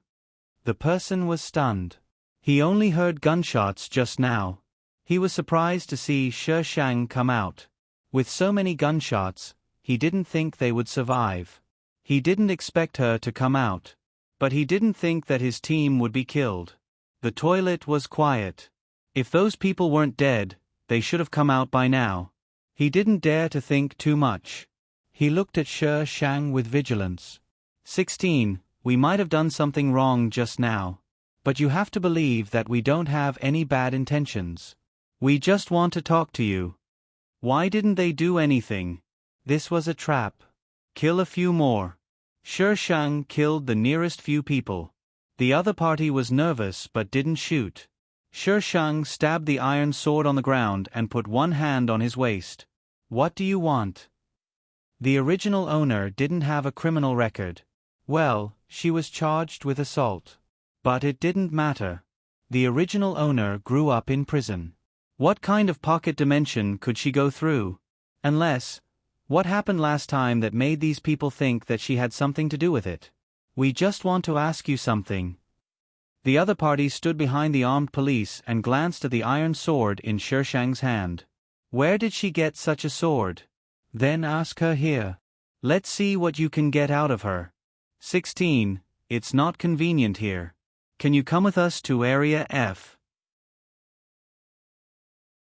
Don't worry, we'll let you go after we ask the questions. I'm not stupid. Go to Area F with you. Sher Shang paused. Area F, Jiang. I have to go even if it's a dragon's lair or a tiger's den. Sher Shang changed his words. Okay. The other party immediately asked someone to prepare a car. As for those who died, they didn't want to pursue the matter. From this, it could be concluded that what they wanted to know from her was more important than these people's lives. Sher Shang didn't know what kind of weapon he was holding. It seemed that he could act cool again. Anyway, I didn't know what was there.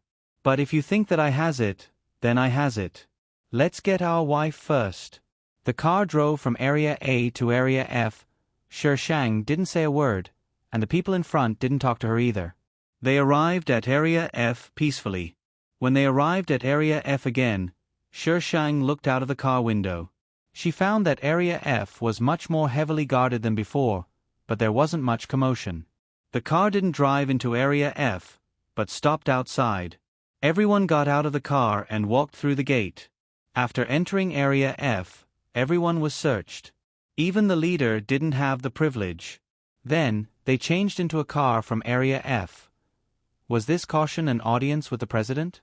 In some plots, many people followed a high-ranking official's car into a heavily guarded area. But now, they changed cars outside. There was only one entrance, and they had to be searched to verify their identity. How were they going to enter? When the cannon fodder's IQ was online, even the protagonist would cry.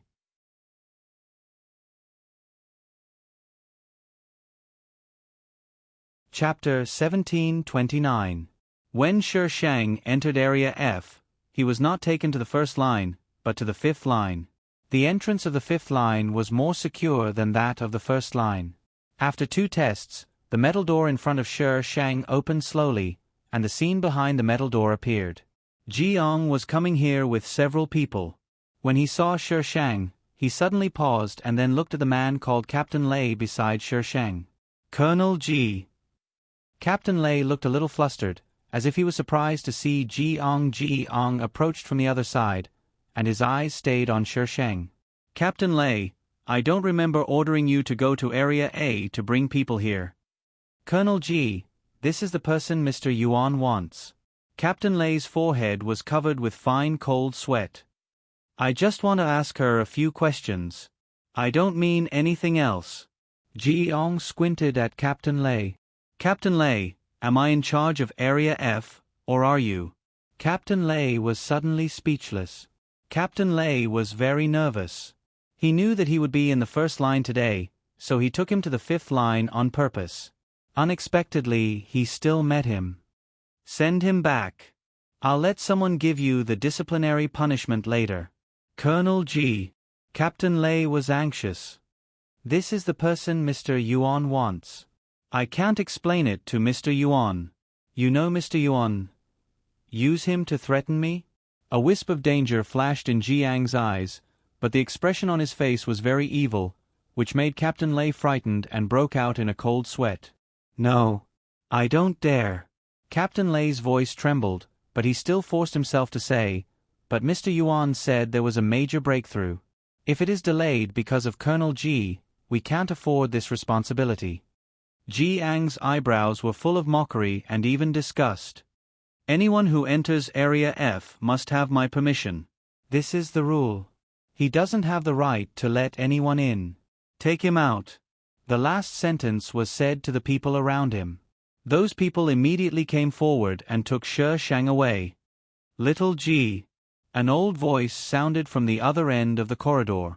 An old man in a white coat came over with a few people in the same white coat.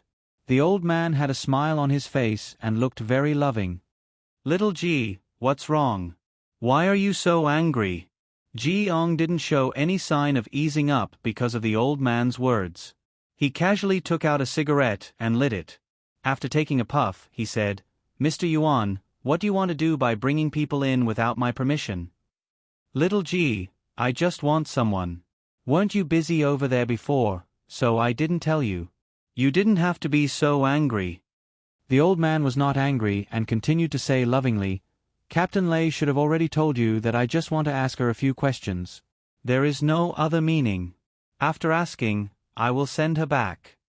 Jiang stared at Mr. Yuan. Mr. Yuan, I'll say it again. Anyone who enters Area F needs my permission. Mr. Yuan was speechless. Captain Lei. The atmosphere in the passageway was a little stiff. Shi Shang watched calmly.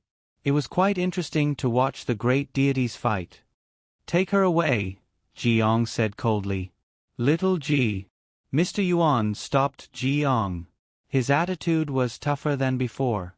Now you know that she has already come in. She is already like this. You don't have to be so rigid. Although you are in charge of Area F, I still have the right to speak. Colonel Ji. The people around Jiang whispered in his ear. Jiang's expression changed. He threw the cigarette butt on the ground and crushed it with his foot. The others watched and didn't dare to say anything until he took out another cigarette and put it in his mouth. He glanced at Shi Shang. Mr. Yuan, if you want to ask her questions, you can ask her at my place. Take her away. The last sentence was said in an indisputable tone. The expressions of the people around Jiang changed. Obviously, he didn't mean that just now. Mr. Yuan's face darkened. Colonel Ji. Before Mr. Yuan could say anything, Jiang interrupted him. Mr. Yuan, if you want to be in charge of Area F, I have no objections. I will immediately withdraw with my people and leave this place to you. You can do whatever you want. What do you think, Mr. Yuan? Mr. Yuan's words were stuck in his throat. He didn't have the ability to be in charge of such a large area. Jiang lifted his foot and left. Shi Shang was asked to follow by the people behind him. Shi Shang smiled and waved at Captain Lei and Mr. Yuan. "Thank you for your help. Captain Lei, Mr. Yuan." Jiang didn't walk fast. He went from the 5th line to the 1st line. Shi Shang trotted to catch up with him. The people behind him were shocked. They reached out to grab her, but Jiang waved his hand and told them not to worry. Everyone looked at each other. The colonel and Mr. Yuan didn't just fight because they couldn't let people in without his permission, right? The two of them didn't speak. They walked one after the other until they returned to Ji Ang's office. He sat on the chair and rubbed his forehead with one hand. "Why did they look for you?" Shi Shang leaned against the table. "How would I know? I'm also very confused, okay? Who knew if those idiots wanted her heart or her liver? There were always idiots who wanted to harm her. What could she do?" Jiang put down his hand and looked straight at Shi Shang. He said in a strange tone, "You don't know?" Shi Shang spread his hands innocently. Jiang got up and approached Shi Shang. The distance between them shortened until Ji Ang's breath completely enveloped her. He reached out and pinched her chin. "You didn't hesitate to go past me and bring you in. What secret do you have that you don't know?" Shi Shang boldly reached out to grab his hand, freeing her chin from his grip. "You already said it's a secret. Of course I wouldn't know." Isn't it normal for the person involved to not be aware of some secrets? Jiang looked at her deeply. He didn't have the evil aura from before, but it still made her uncomfortable. After a while he said, "Let go." Shi Shang smiled and let go of his hand. "Colonel Ji, I'm the one who was taken advantage of. You've gained." Jiang looked askance at Shi Shang, which probably meant disdain. Shi Shang, how dare he look down on I? F***ck. Jiang walked back to the chair and said calmly, "I want to see what they're up to. I'll arrange accommodation for you. You'd better not run around. This place is not as simple as you think. Then you'll have to watch over me 24/7. Otherwise, I won't be able to control my legs. Why don't you chop them off?" Jiang glanced at her legs. Her legs were very long, but he couldn't see the shape of her legs because she was wearing baggy pants. "Chop them off if you dare." Shi Shang suddenly bristled and put her legs in front of him. "If you dare to chop them off, I'll change my surname to yours." Jiang seemed to choke. He reached out and pushed her legs away. He looked at her strangely and left the room without saying a word. Soon, someone brought her to the room that had been arranged for her. Jiang didn't show up. She would hide whenever something happened. It was a typical female lead.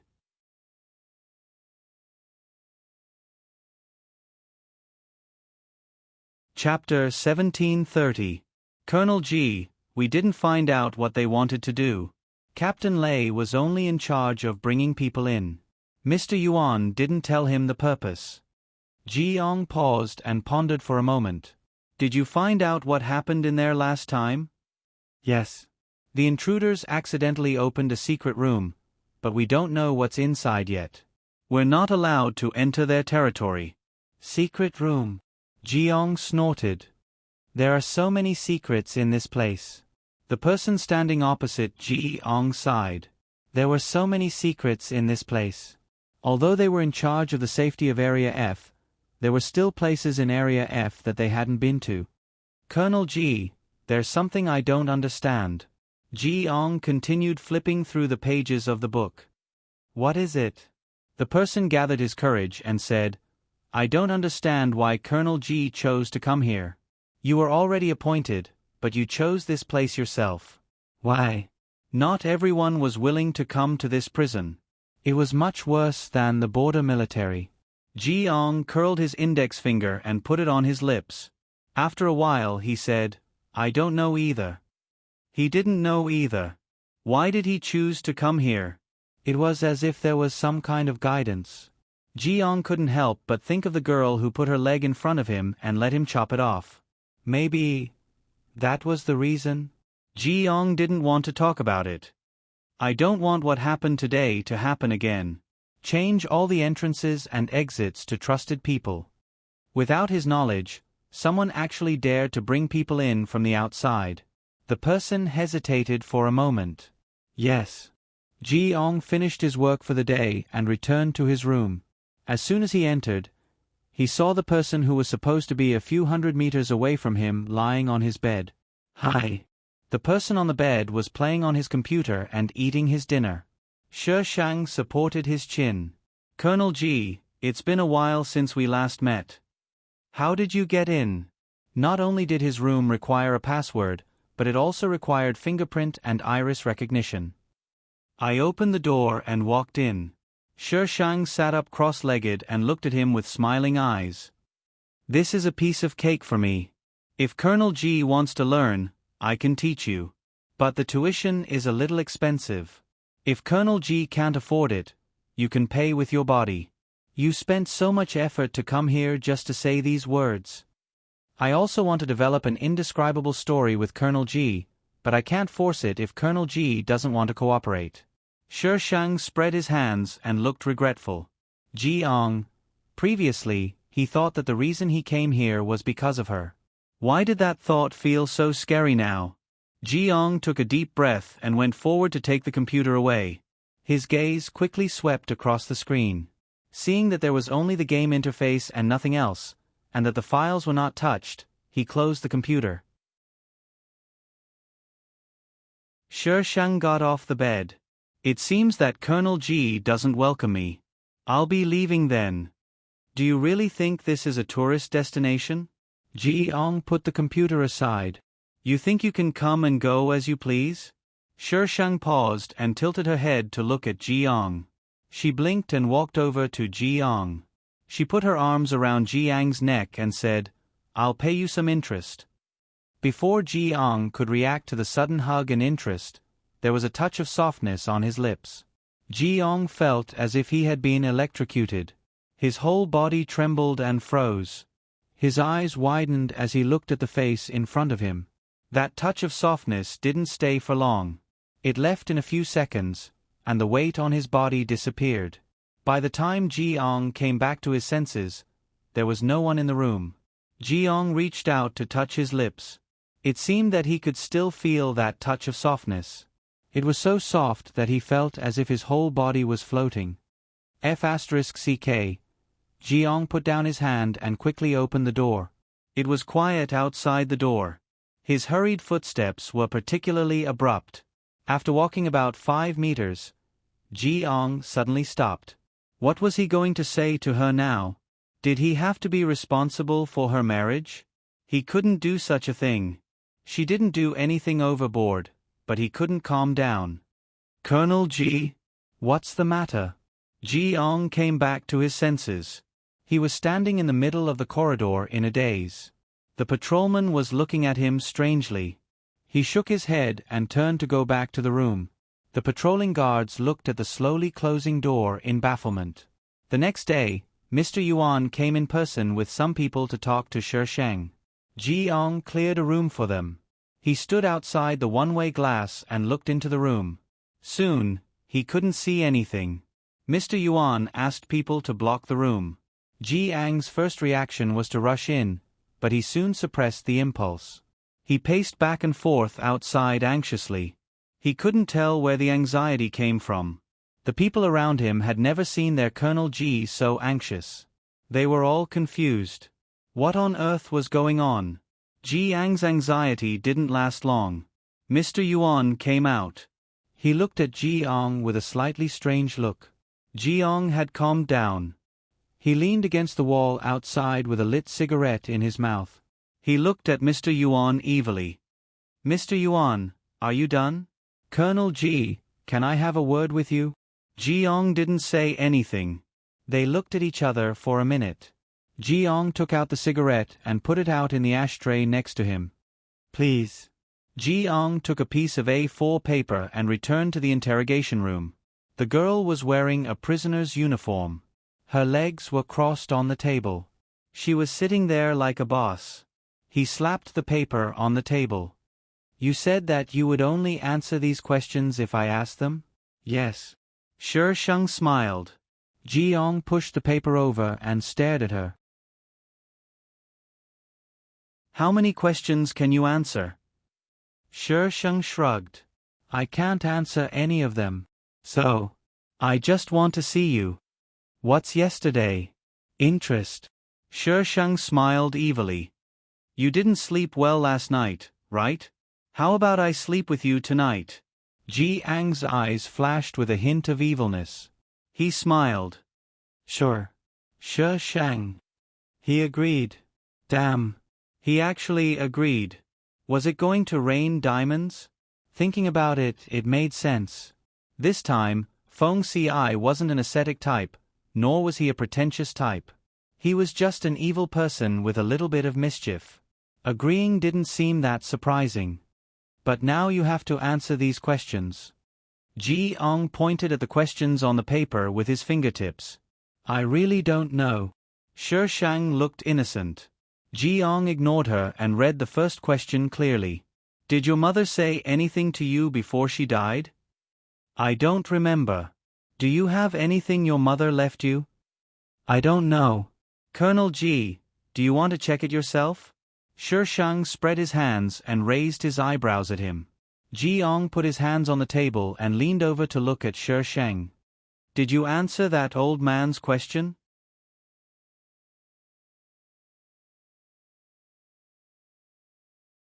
Chapter 1731. Of course not. Only Colonel Ji gets this kind of treatment. I only like you. Shi Sheng teased Ji Ong without hesitation. Ji Ong seemed to be satisfied. He relaxed and continued to ask, Who was your mother close to in prison? Colonel Ji, I won't answer your questions. First, I don't know. Second, I don't want to answer. But, if you can ask me in bed, maybe I'll think about it. Let's talk in bed. Ji Ong squinted at her and finished the rest of the questions without changing his expression. In the end, he didn't get any answers. Ji Ong took the paper out and returned it to Mr. Yuan. Mr. Yuan didn't expect this result and entered the room again. There was a strange sound in the room. It happened very quickly. When Ji Ong rushed in, he saw Mr. Yuan being pressed under the table and screaming. The girl was standing in the corner, looking as if it had nothing to do with her. Mr. Yuan. What's going on?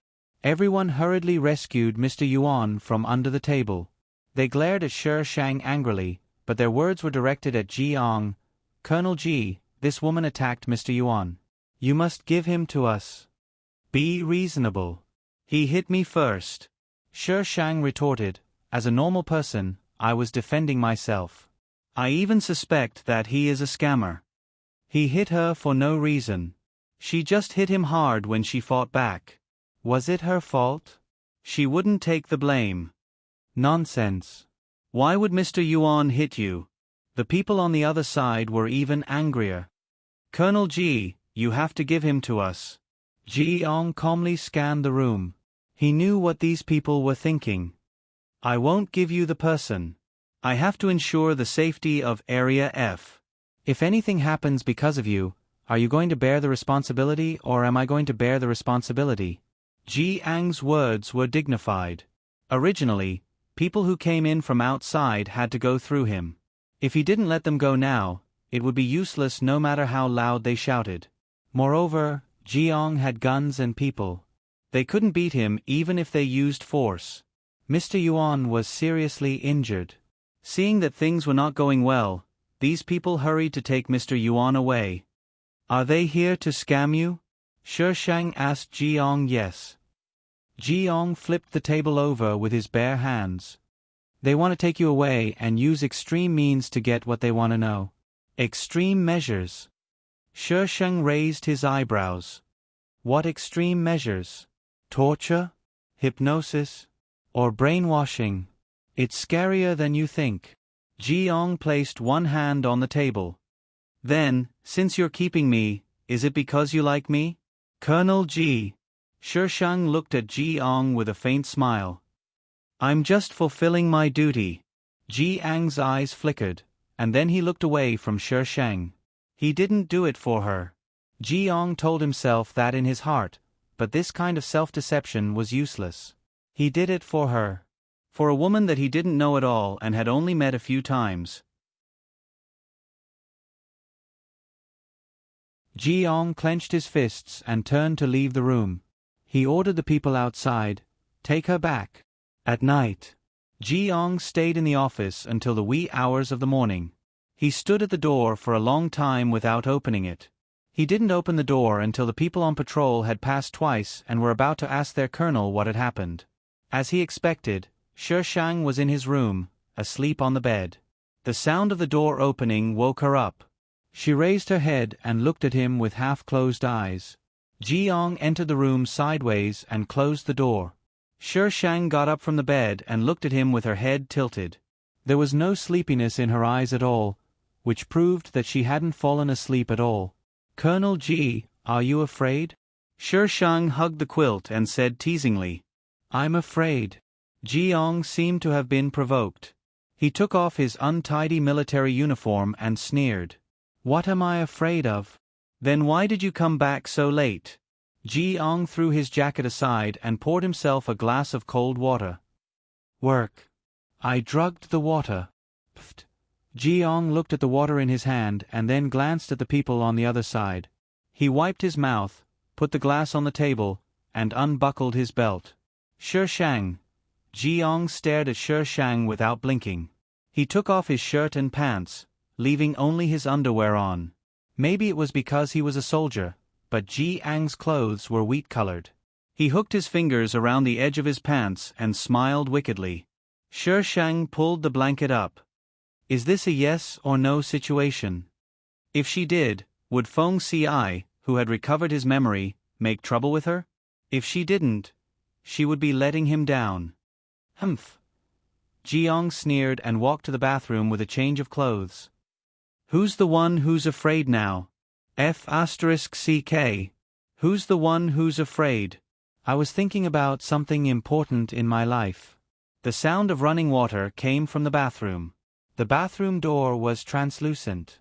Through the mist, one could vaguely see a figure inside. Jiang came out of the bathroom quickly. He was only wearing a pair of medium-length pants and was naked from the waist up. He went straight to the bed. Shishang sat beside him with a dumbfounded look on her face. Did he just lie down like that? Shishang glanced at him. Jiang was looking at the time on his phone and didn't look at her. She lifted the quilt and snuggled into his arms. If you're not afraid, why should I be? Sleeping with his wife was a matter of course. Jiang was stunned by the heat source. The words on the phone screen seemed to be distorted into all kinds of strange symbols. Jiang took a deep breath and put down his phone. He reached out and pulled Shishang into his arms. He stretched out his long legs and trapped her in his arms. You're really not afraid?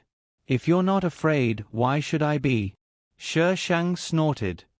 I can't wait for you to do something to me. Then you'll be mine. Jiang was at a loss for words. He stared at the ceiling and slowed his breathing. Sometimes, he felt like he was missing something. Every time he was with someone, that feeling would get stronger. However, he didn't know what he was missing. Nothing could fill the emptiness in his heart. While Jiang was lost in thought, he suddenly felt a heat in his chest. The heat was spreading from his chest, and there. How did you get hurt? The girl's emotionless voice sounded. Jiang pushed her head away from his chest. He covered the wound with his fingertips and said faintly, It's been a long time. So long that I almost don't remember. Shishang stroked the edge of the wound with her fingertips. Does it hurt? You're asking me if it's when I got hurt? Jiang turned her head so that she couldn't see the wound. When I got hurt. It hurts. Jiang said, Do you know how it feels when a bullet goes through your heart? You're only one step away from death. I know. Jiang was stunned. Shishang forcefully pried his hand away and planted numerous kisses on his chest. I know how it feels.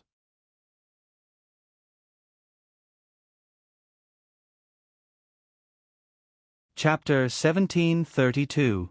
Shi Shang lay on Ji Ang's body and put her ear on his chest to listen to his heartbeat. Jiang hesitated and reached out to hug her. They hugged each other in the most intimate position, but there was no desire. What do they want to know from you? Jiang broke the silence. I don't know. Maybe it's a secret from many years ago. Shi Shang's voice was very soft, like a murmur. Is your mother really a prisoner? How would I know? I was already in prison when I was born. Jiang put her down and got off the bed to rummage for something. After a while, he came back with a file. This is your file. Have you seen it? I'm a prisoner. How can I see my own file? Shi Shang rolled her eyes. Jiang handed the file to her. Shi Shang did not take it. Colonel Ji, what's our relationship now? Jiang's lips moved. They were sleeping on the same bed. What kind of relationship was this? I'll find a way to change your identity, Jiang said tactfully. Oh, as your wife. Was this development so fast? Jiang took a deep breath to calm himself down. I admit that you're very special to me. You're very attractive to me. But I'm not sure if you can be my wife. Some things were still too far away, but he only knew that he could not refuse this woman. Then I'll be your girlfriend first? Jiang hesitated and nodded. Shi Shang took the file. Congratulations, Colonel Ji. You have a prisoner as a girlfriend. You haven't killed anyone or committed any crime. Jiang frowned and corrected him. So you're not a prisoner. I'm sorry to disappoint you. When Captain Lei invited me, I accidentally killed some people, so... Shi Shang waved his hands in front of him. My hands are not clean. Jiang. How many people were some? Can you tell me? Shi Shang opened the file. There was very little in the file. It only recorded her birth certificate and some physical data. There was nothing else. What's there to see? Jiang stopped thinking. It's because it's too simple that I'm suspicious. According to the rules, a child born in prison should not only have your birth certificate, but also the information of the child's mother, but there is none here. Shi Shang looked at the documents and said, Are you saying that my mother might not be a criminal and that someone deliberately put her in prison, or that she hid in prison herself? Very likely. Jiang took the computer and logged into the prison's internal system. I've checked, but there's no information about your mother. Maybe you don't have enough authority. Jiang fell silent. My authority is the highest. But you don't have the authority to log into the other system. Jiang looked at Shi Shang. Shi Shang's lips curved into a smile. He knew what the other system she was talking about was. It was the system of the group of people led by Mr. Yuan. You can go in. Do I look that useless? Jiang handed the laptop to her. Go in and take a look. Why should I go in? She's your mother. Don't you want to know what happened? Jiang glared. I don't want to.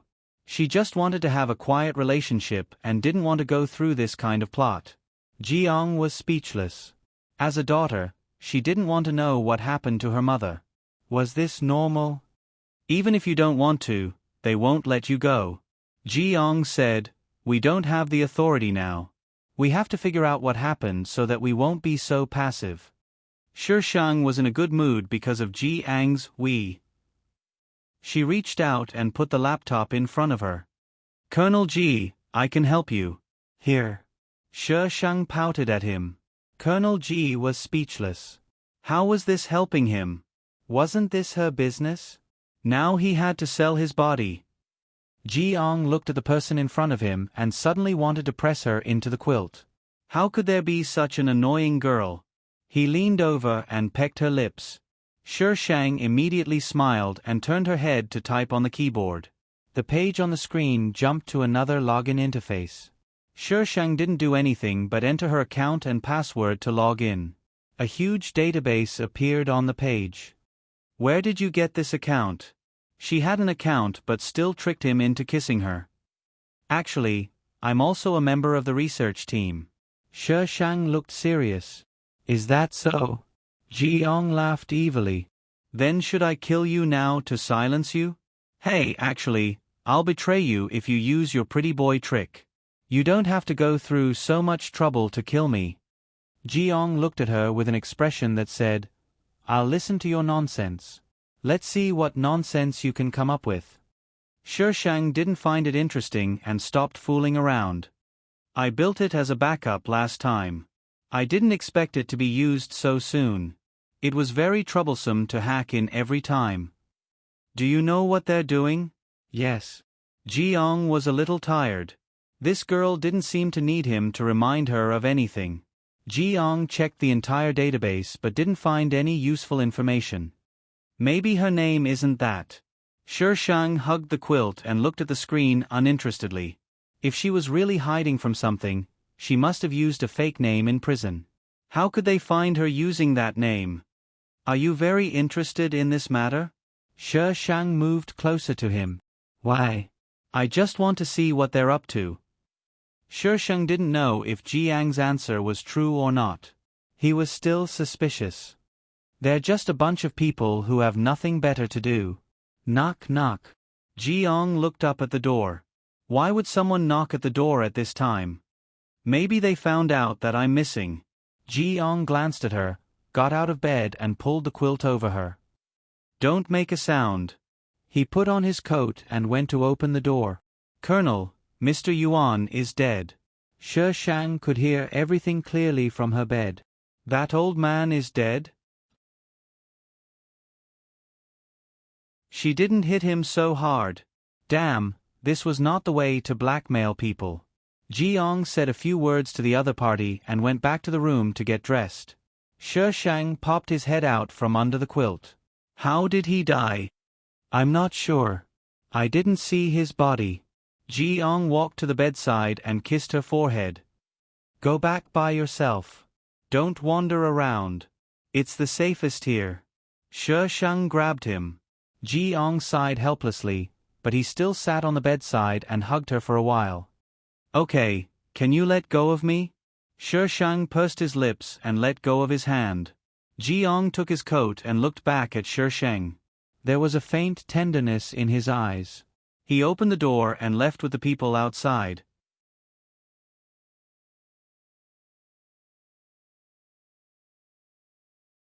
Chapter 1733. After the madness, Jiang's reason, which had been thrown out of the sky, gradually came back. He looked at the little girl who had been tormented by him and kissed her cheek tenderly. The whole office was filled with the smell of sex. Jiang thought that the meeting could not be held here. Just as he was thinking, there was a knock on the door. Jiang took out his phone and texted outside, asking him to postpone the meeting and change the meeting location to the conference room. Jiang put Shi Shang on the sofa, took some hot water to wipe her body and put on the clothes he had thrown everywhere. Sleep here. I'll be back after the meeting.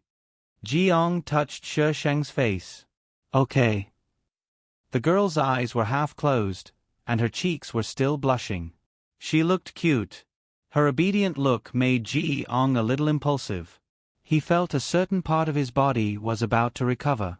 He quickly looked away, got up, and covered her with a blanket. Jiang's meeting was so long that Shi Shang had rested enough, but he was still not back. Just as Shi Shang was about to go out to look for him, the whole office was suddenly locked down. The alarms outside the corridor were louder and louder, and the whole corridor was covered with red light. Shi Shang stood behind the blinds and looked outside.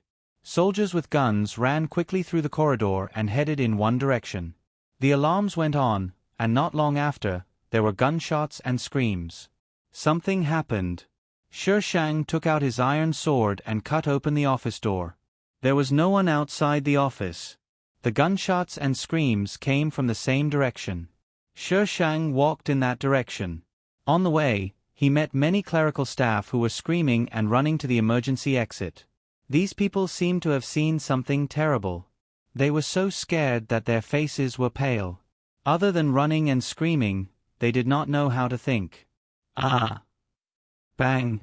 Bang! Bang! Retreat! Retreat quickly! The soldiers in military uniforms withdrew from the corridor in front of them. Shi Shang saw what was chasing them. It had a human face, a human body, and a lower body of a lizard. It had 4 legs and a pair of hands on its body. It jumped quickly in the corridor, and the bullets had no effect on it at all.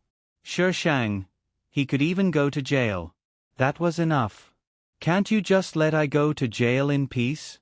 The monster was extremely fast, and bullets were useless. The people below were almost instantly killed. In the blink of an eye, the entire corridor was filled with corpses. Run! The monster chased after Shi Shang. Shi Shang dragged the person who was running in front. Have you seen Jiang? Let go of me. The man struggled. He did not care if the person holding him was a human or something else. He raised his gun and was about to shoot. Shi Shang asked several people in a row, but they either said they didn't know or struggled to run away. The monster was already in front of her. Shi Shang turned around and ran into another tunnel. The monster chased after the tunnel with more people and didn't come toward her. She identified her current location and headed to the nearest surveillance room. The people in the control room had probably run away when they saw the monsters. On the screen in the control room, the same monsters had appeared in several places and were chasing after the humans. Shi Shang quickly searched through the monitors, but did not see Jiang. There was only one line of surveillance here. Shi Shang hacked into the other lines, but the third line of surveillance had been destroyed. The fourth line was in the same situation as the second line where she was now. The first line and the fifth line closest to the exit had not encountered such a situation yet. The people there did not even know why the alarm had gone off. They were still in a daze. Most of the monsters came from the third line in the center. Jiang, Shi Shang quickly searched through all the surveillance cameras, but he could not find any. The monsters were extremely fast and elusive. They might not be on the monitors just now, but in the next moment, they might appear. Bang! The door to the control room collapsed with a loud bang. A monster jumped in from the outside and crashed into the wall filled with monitors. Sparks flew everywhere. The monster turned around and attacked Shi Shang again. Shi Shang wielded his iron sword and ran past the monster. She ran out of the control room. The monster in the control room fell to the ground. In the next second, the monster exploded, leaving only a pool of blood. Shi Shang was speechless. She really wanted to contribute even if she was dead. Shi Shang could not find her on the monitors. He could only search for her manually. They encountered many monsters along the way. Shi Shang saw a familiar face from before and finally knew where so many monsters came from. They were all F*King mutated humans. But wasn't the mutation speed a bit too fast? The equipment in Area F was quickly destroyed. The self-defense mechanism was activated. The doors leading to all areas were closed. The monsters could not break open the metal doors. They could only search for the humans in each area and kill them. They did not eat humans. They just kept killing. It seemed that they were consciously trying to strengthen their own race. Shi Shang cleared all the monsters in the area he was in. There were still some survivors.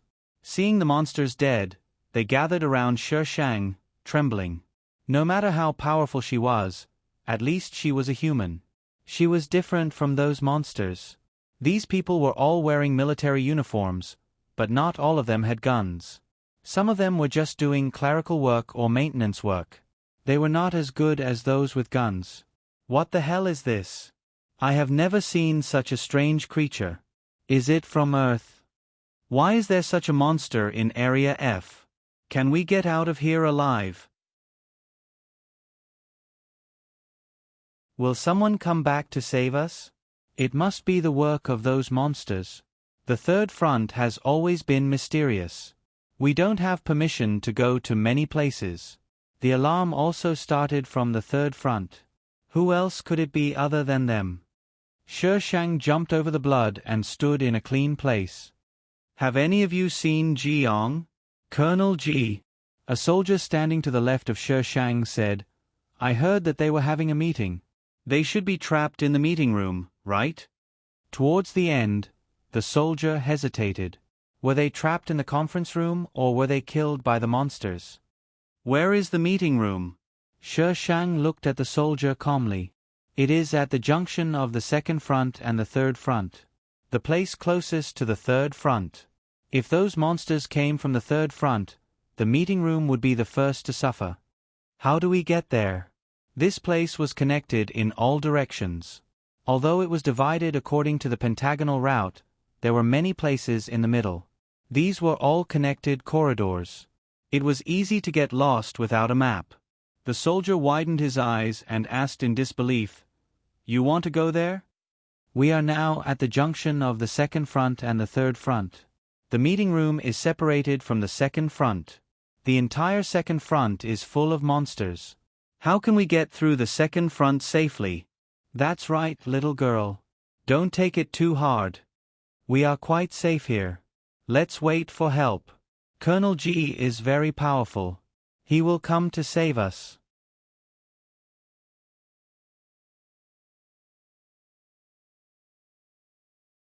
Chapter 1734.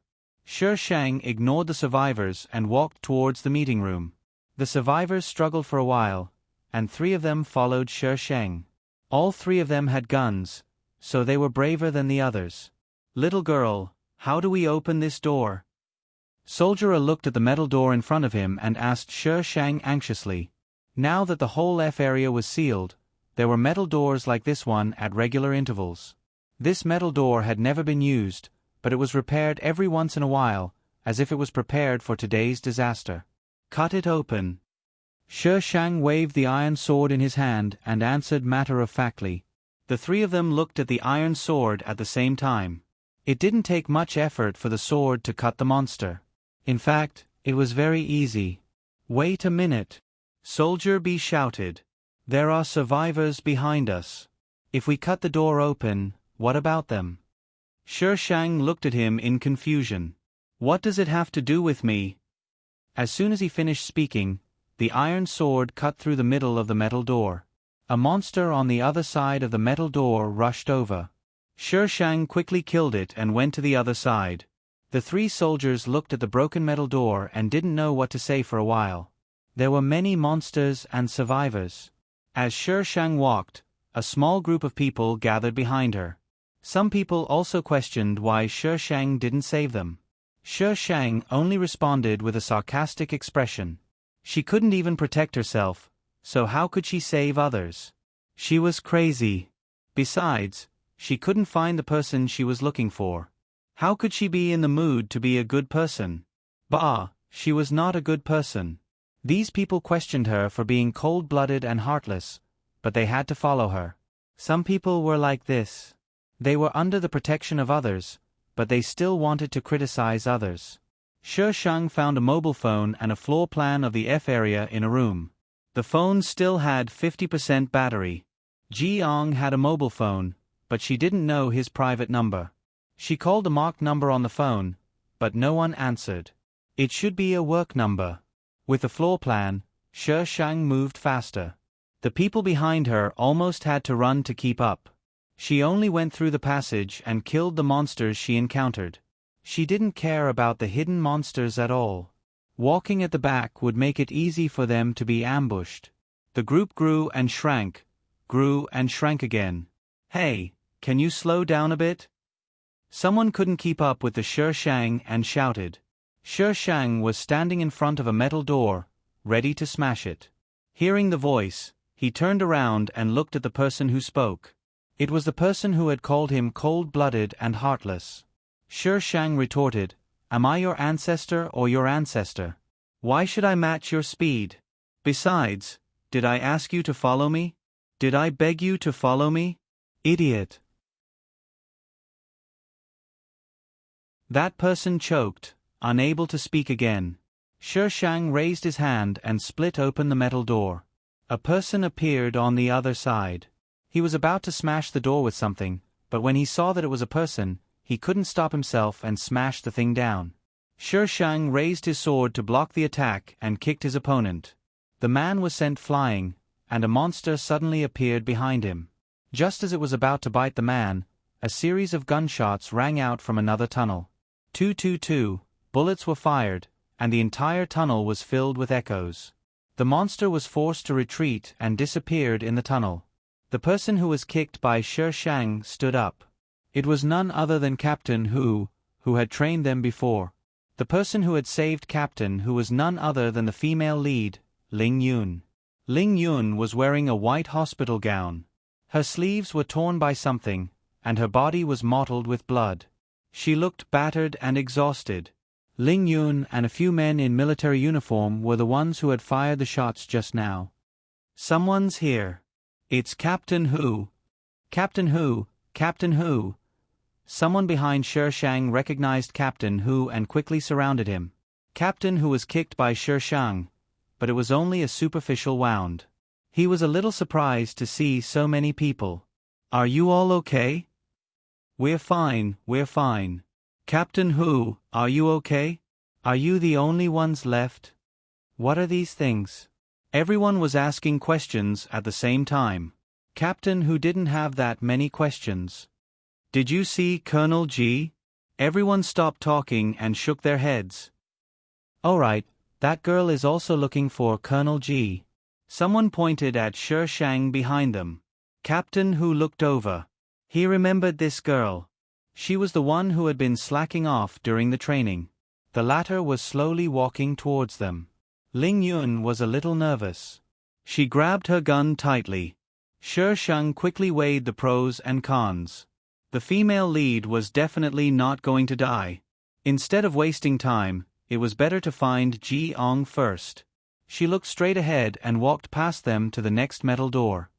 "You can't go through there," Captain Hu reminded her. Boom! Captain Hu was met with the sound of the metal door collapsing. Captain Hu was speechless. There were quite a few monsters on the other side of the metal door. After the metal door collapsed, the monsters immediately turned around and ran towards Shi Shang. Shi Shang easily dealt with the monsters that were closing in on her. The monsters that were attacking her from the side were swaggering and invincible. For a moment, screams could be heard from behind. Shi Shang stood at the end of the tunnel and watched the group of people being besieged by monsters. No one knew who ran towards Shi Shang first, but in the end, everyone ran towards her. Only her side was the safest. This was what almost everyone thought. Ling Yun saw so many people running towards her. If she didn't run, she would have to face the monsters alone. Several people could only force the monsters to retreat, but they couldn't kill them. What would happen if she faced the monsters alone? Shi Shang, who was forced to become her shield, was speechless. "Are you guys addicted to being rescued? How shameless can you be? Did I say I was going to save you? Damn it, not only did you save me, you even dared to criticize me. Who gave you the guts to do that?" Shi Shang turned around and ran. He ran faster than before. The people behind him had a hard time chasing after him. In the end, many people ran away. Only a dozen people were left. Captain Hu and Ling Yun were among them. The meeting room is in front. The three people who followed Shi Shang at the beginning were still there. Soldier A said breathlessly, "Miss, there are 2 more doors to the meeting room. But the closer you are to the 3rd zone, the more monsters there are." Soldier A didn't dare to finish his sentence. Could Colonel G survive the siege of so many monsters? Colonel G didn't seem to be as strong as you. Colonel G is in the meeting room? Captain Hu interrupted suddenly. His voice was very loud. "Yes." Soldier A was startled. He mumbled, "Colonel G was in the meeting room just now." Captain Hu obviously wanted to find Ji Ong as soon as possible. He looked at the metal door. If Colonel G was really there, would he be fine?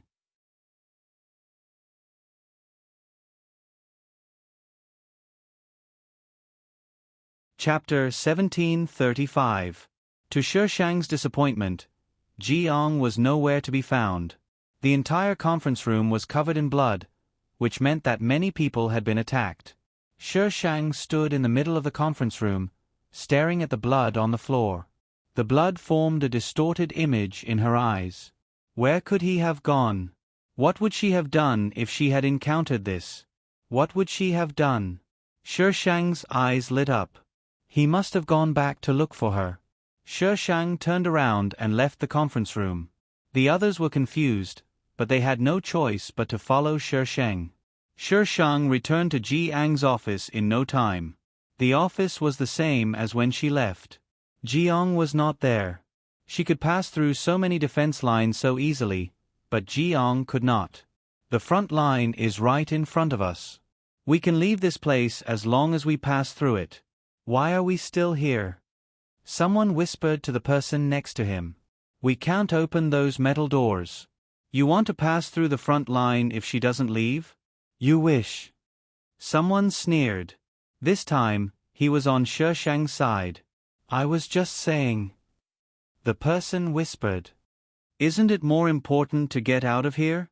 Who would not be afraid when they were with so many monsters? Ling Yun. Captain who walked to Ling Yun's side. You said that these monsters were actually transformed by us. Is that true? I saw it with my own eyes. Ling Yun fiddled with her gun. You better be careful not to touch their blood. If you touch it, you will turn into these monsters soon. What? The person closest to Ling Yun jumped up. Why didn't you say so earlier? I saw them before. He raised his blood-stained hands and looked panicked. Then, he started to accuse Ling Yun. Why didn't you say so earlier? The situation was so urgent just now. I didn't have time to tell you. You did it on purpose, didn't you? The person did not listen to Ling Yun at all. He pointed at Ling Yun and shouted. Ling Yun tried to explain at first. However, as the person got more and more out of control, it was useless. Two more people who had touched the monster's blood joined in. Shi Shang stood at the entrance of the office and watched the quarrel. This was the consequence of being kind. If you told them, they would blame you for not telling them earlier. The rest of the people were worried that these people would turn into monsters, so they looked at them strangely. The weapons in their hands were loaded, and as long as they showed any abnormal or extreme behavior, they would not hesitate to attack. When one's life was in danger, human nature was like dust, not worth mentioning. They wanted to live, no matter the means.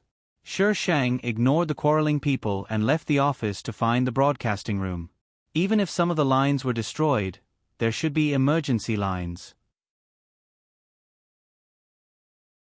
These emergency lines would be buried deep underground to prevent emergency use after the lines above were completely destroyed. That is, if the person who built this place wasn't an idiot. She's gone. Follow her quickly. Go, go, go. Someone noticed that Shi Shang had left. Ignoring the quarreling people, he picked up his weapon and followed him. Ling Yun also noticed that so many people had left at once.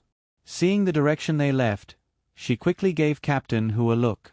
Although that woman gave her a strange feeling, it was safer to follow her now. However, the people who had been stained by the monster's blood did not let them go. Bang, bang, bang. After a few gunshots, there was silence. Shi Shang looked back and saw that Captain Hu had not put down his gun. Ling Yun stood at the side and seemed to be in a daze. Shi Shang clicked his tongue and turned into another passage. The broadcasting room of each line was located in the middle, but it was different from the one she had just taken. So, Shi Shang had to cut her way through. Along the way they met more people, and the group grew bigger. A group of people followed behind Shi Shang. Their expressions were even more horrified than when they saw the monster. How could there be such an unscientific existence? But if monsters existed, it was normal for humans to be unscientific. Shi Shang arrived at the broadcasting room. The door was locked and needed a password to open it. She used her sword and the door fell down. At the same time, screams sounded. There were still people in the broadcasting room. A man and a woman huddled together in a corner. They screamed because they thought it was a monster, but when they saw that it was a human, they cried with joy. Finally, we meet people. Are you here to save us? The two of them crawled out from the corner and rushed over as if they had seen their family. Shi Shang dodged them and headed straight for the broadcast control room. She first tried the broadcast she usually used. That one can't be used anymore, the woman said timidly. Shi Shang looked back at her. She was holding on to the door frame, and only her head was sticking out. There were still traces of tears on her face. She looked very pitiful. Shi Shang turned around to look for the emergency line. According to normal people's thinking, that kind of thing should be connected to the broadcasting room. "What are you looking for?" the woman asked timidly. "I'm very familiar with this place. I can help you." Emergency line. Emergency line. The woman was confused. Obviously, she did not know that there was an emergency line in the broadcasting room. She swallowed and felt guilty because she could not help. "Sorry, I've never heard of it." Shi Shang did not have much hope. Not everyone knew about the emergency line. Shi Shang searched the entire broadcasting room but could not find the emergency line. The others did not know what she was looking for. They stood outside and looked at each other. "Ah, I remember. There are some lines under the lounge here." The woman ran to the lounge that Shi Shang had checked earlier. She pushed the single bed away with great effort. Just as she was about to push, the single bed moved away easily. She looked up at the woman who had helped her and lowered her head in embarrassment. She pulled away a layer of strange material on the floor, revealing the metal floor. She pulled open a zipper on the floor, revealing the crisscrossing lines that looked like blood vessels. "Is this what you're looking for?" The woman squatted beside Shi Shang. She was a little nervous and did not know if this would work. Shi Shang checked the lines. They were different from the ones on the floor. This should be it. Some of the lines were not connected, but it was not difficult. There was a row of plugs at the edge. She just had to plug in the corresponding color of the lines. Shi Shang plugged in the lines and got up to go to the broadcasting room. The light at the edge of the broadcasting room was already on and flashing. A soldier was the first to notice it and rushed over. "Is anyone there? Can anyone hear me?"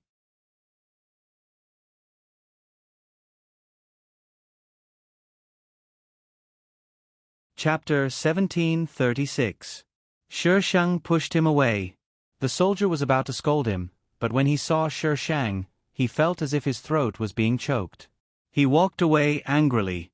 Shi Shang pressed a few buttons and adjusted all the lines. The lights with numbers in front of him lit up one by one. Only the number 3 was not lit up.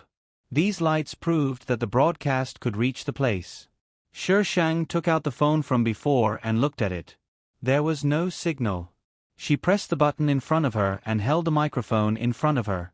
"Jiang, if you can hear me, go to the nearest broadcast room and find the emergency line. Tell me where you are. If the broadcast room is damaged, find a way to the second line broadcast room. I'll wait for you here." Shi Shang repeated 3 times in a row. Jiang was the highest executive in Area F, so it was impossible for him not to know where the emergency line was. Her only worry was that the broadcast room was damaged. The light on the emergency line only meant that the line was still working, but it did not mean that the broadcast room was still in good condition. Shi Shang did not intend to leave. Captain Hu hesitated and stepped forward. "Shi Shang, can I use it?" "Why should I?" Shi Shang did not want to let go of the broadcast. "Shi Shang, at this time, we should be more united." Captain Hu did not get angry. He did not have the right to be angry. Shi Shang's fierceness was terrifying. "I want to use the broadcast to warn the remaining survivors." "That's your business. What does it have to do with me?" Captain Hu's expression froze. "Shi Shang, don't be so cold-blooded. The more survivors, the better it is for us." Ling Yun also stood up. "Once they die, they will become the same kind of monster. I am cold-blooded. So what?" Shi Shang's face was full of arrogance. Ling Yun did not like Shi Shang's arrogance. At this time, he did not cooperate with her and think of a way to survive. Instead, he did whatever he wanted just because he was strong. She gritted her teeth and said, "You did not find the emergency line. It was found by others. What reason do you have to take it?" "I brought you to the broadcast room. I killed the monsters. I also proposed the emergency line. What reason do I have not to take it?" If it weren't for I, you idiots would be trapped somewhere. Stop pointing fingers at I. I'm not that easy to talk to. Shi Shang's eyebrows were tinged with coldness. His words were still arrogant, but they were also mixed with coldness, which made people shudder. You. Ling Yun's face turned ugly. You didn't remind Colonel Ji just now. Seeing Shi Shang looking at him, he mustered up his courage and said, "What if Colonel Ji doesn't know and encounters monsters? You don't want anything to happen to Colonel Ji, do you?" Shi Shang retracted his gaze and stood up to leave. He pressed the girl in the broadcasting room to the side. His intention was obvious. Captain Hu didn't know what to say to Shi Shang, so he went up to the broadcasting girl and said what he wanted to say.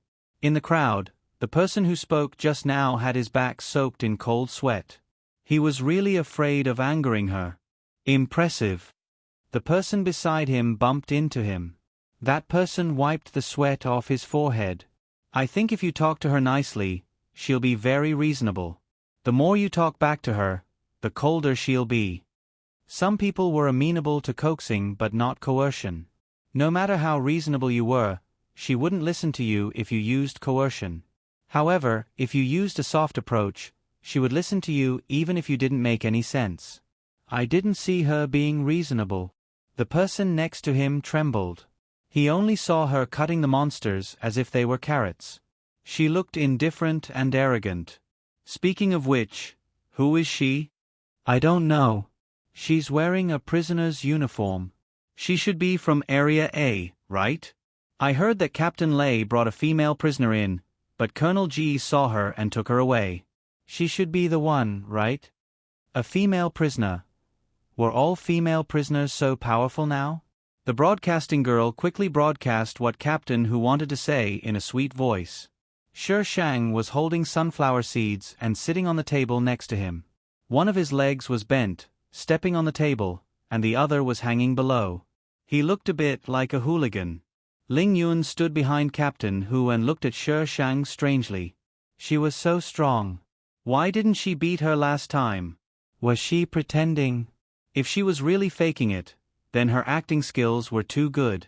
Ling Yun didn't understand, but it turned out that she didn't like this woman. She had the characteristics of a criminal. She had no sympathy and was cold-blooded and heartless. Block the broadcast room first. Ling Yun looked away. She decided not to see her. Although she hated her, it wasn't the time to settle personal grudges. Don't let the monsters know we're here. The door of the broadcast room was broken by Shi Shang. They could only block the door with other things in the broadcast room. Shi Shang was eating sunflower seeds and waiting for them to finish blocking the door. He said faintly, "Do you want to be food for the monsters, or do you know how to walk through walls?" Everyone. Why didn't you say so earlier? Of course, they didn't dare to say this now. After all, she wasn't an ordinary person. Her playful expression showed that she was waiting for them to finish blocking the door. Just as they were about to leave, there was a sudden noise outside. Ling Yun signaled everyone to be quiet. Everyone froze and looked at the door nervously. Ling Yun moved closer to the crack and looked outside. She raised 2 fingers. 2 monsters were passing by. They were slow as if they were injured. Their ability to sense humans was also weakened. Ling Yun saw one of the monsters sniffing at the door for a long time before leaving slowly. Ling Yun let out a sigh of relief when the monsters were completely out of her sight. They're gone. Bang. Ah. The screams were accompanied by the shaking of the pile at the door. The monsters came back and were hitting the pile with all their might. The people in the room retreated to the edge of the wall in fear. They stared at the shaking pile with their eyes wide open. Stop it. Ling Yun was the first to react. She ran to the bottom of the pile. Don't let them in. The others looked at each other. Captain Hu was the first to go to help. The others followed suit. However, the monsters were too strong. Even with so many people, they couldn't stop the monsters, let alone the second one. The 2 monsters exerted their strength at the same time. Some of the pile fell down. From above, they could see the ferocious monsters outside. Sher Shang jumped down from the platform and walked to the door of the control room. He stuck a talisman on the door frame. The soldier who said that she would listen to Sher Shang if he talked nicely to her, retreated subconsciously and ran to Sher Shang. Sher Shang was on the other side of the control room. He glanced at the soldier and didn't stop him. The soldier rushed into the control room. He heard a loud bang, followed by a few screams. It made his scalp tingle.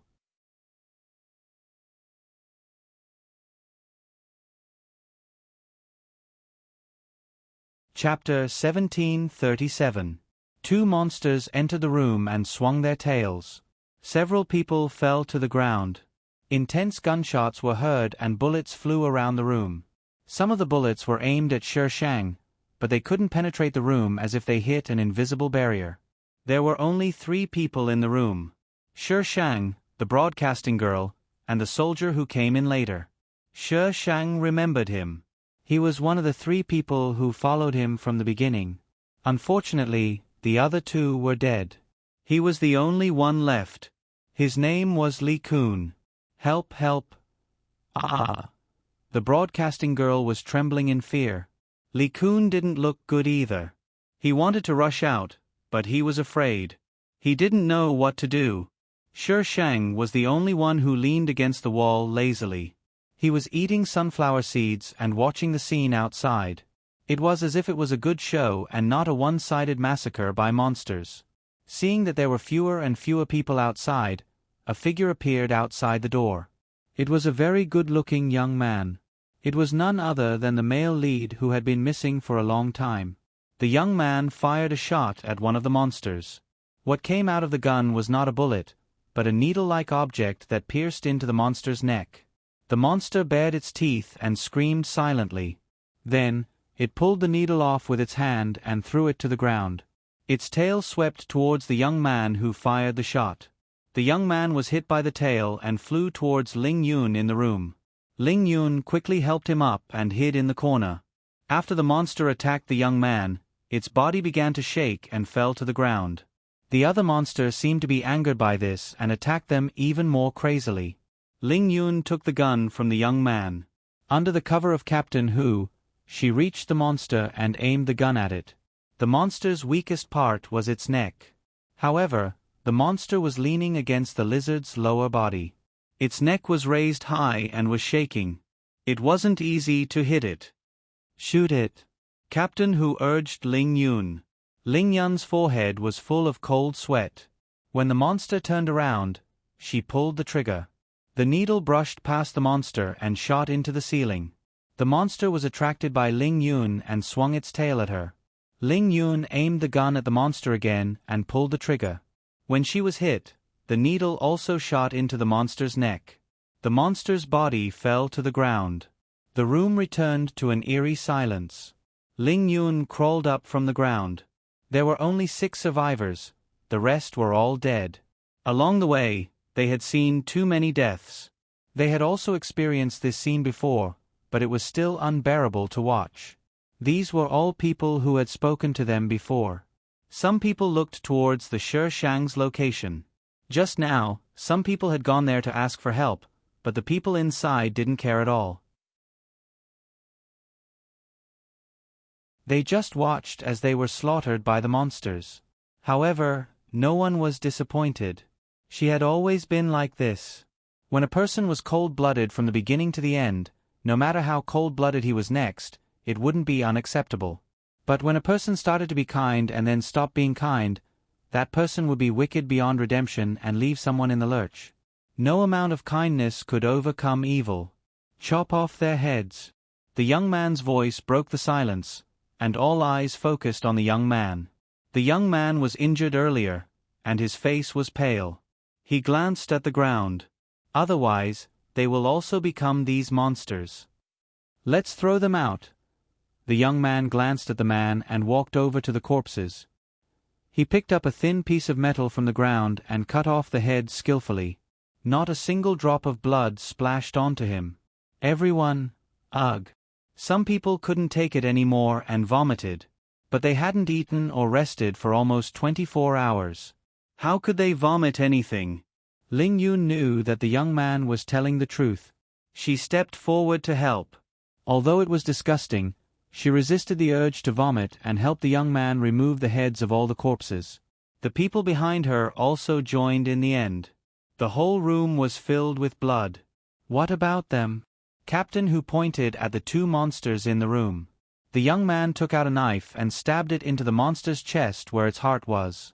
Blood gushed out, but the young man was prepared and didn't get stained by the blood. He did the same thing to the other monster. The two monsters exploded at the same time. Everyone had already found a place to hide, so they didn't get stained by the blood.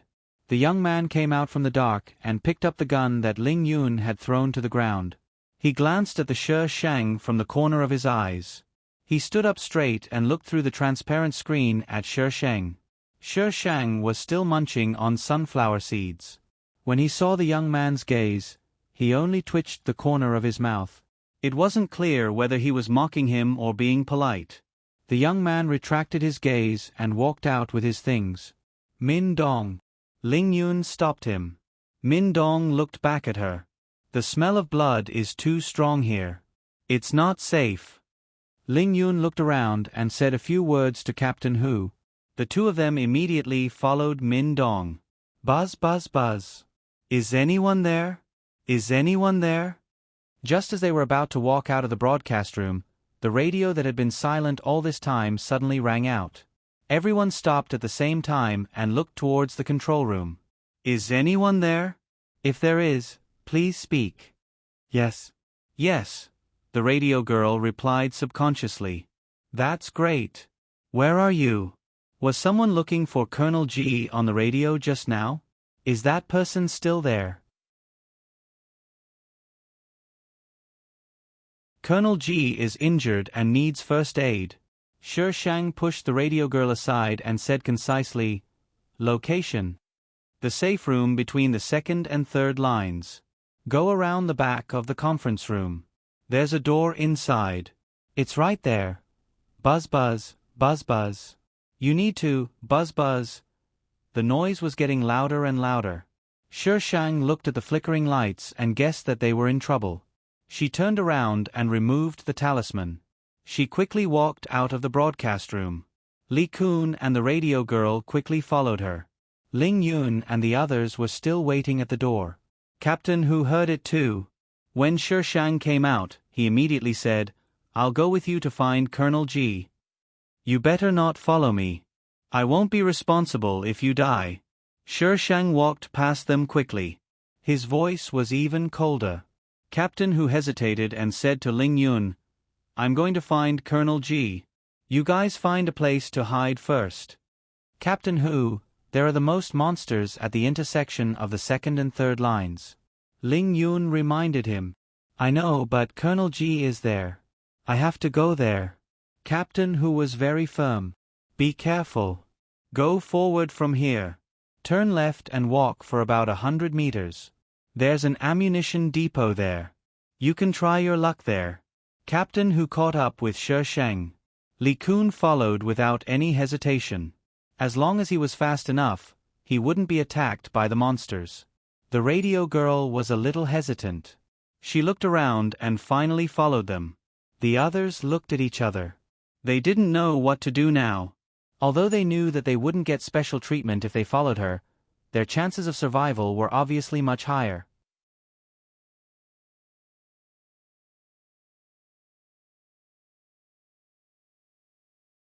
Chapter 1738.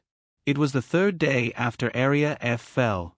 The entire Area F was filled with monsters and the smell of blood.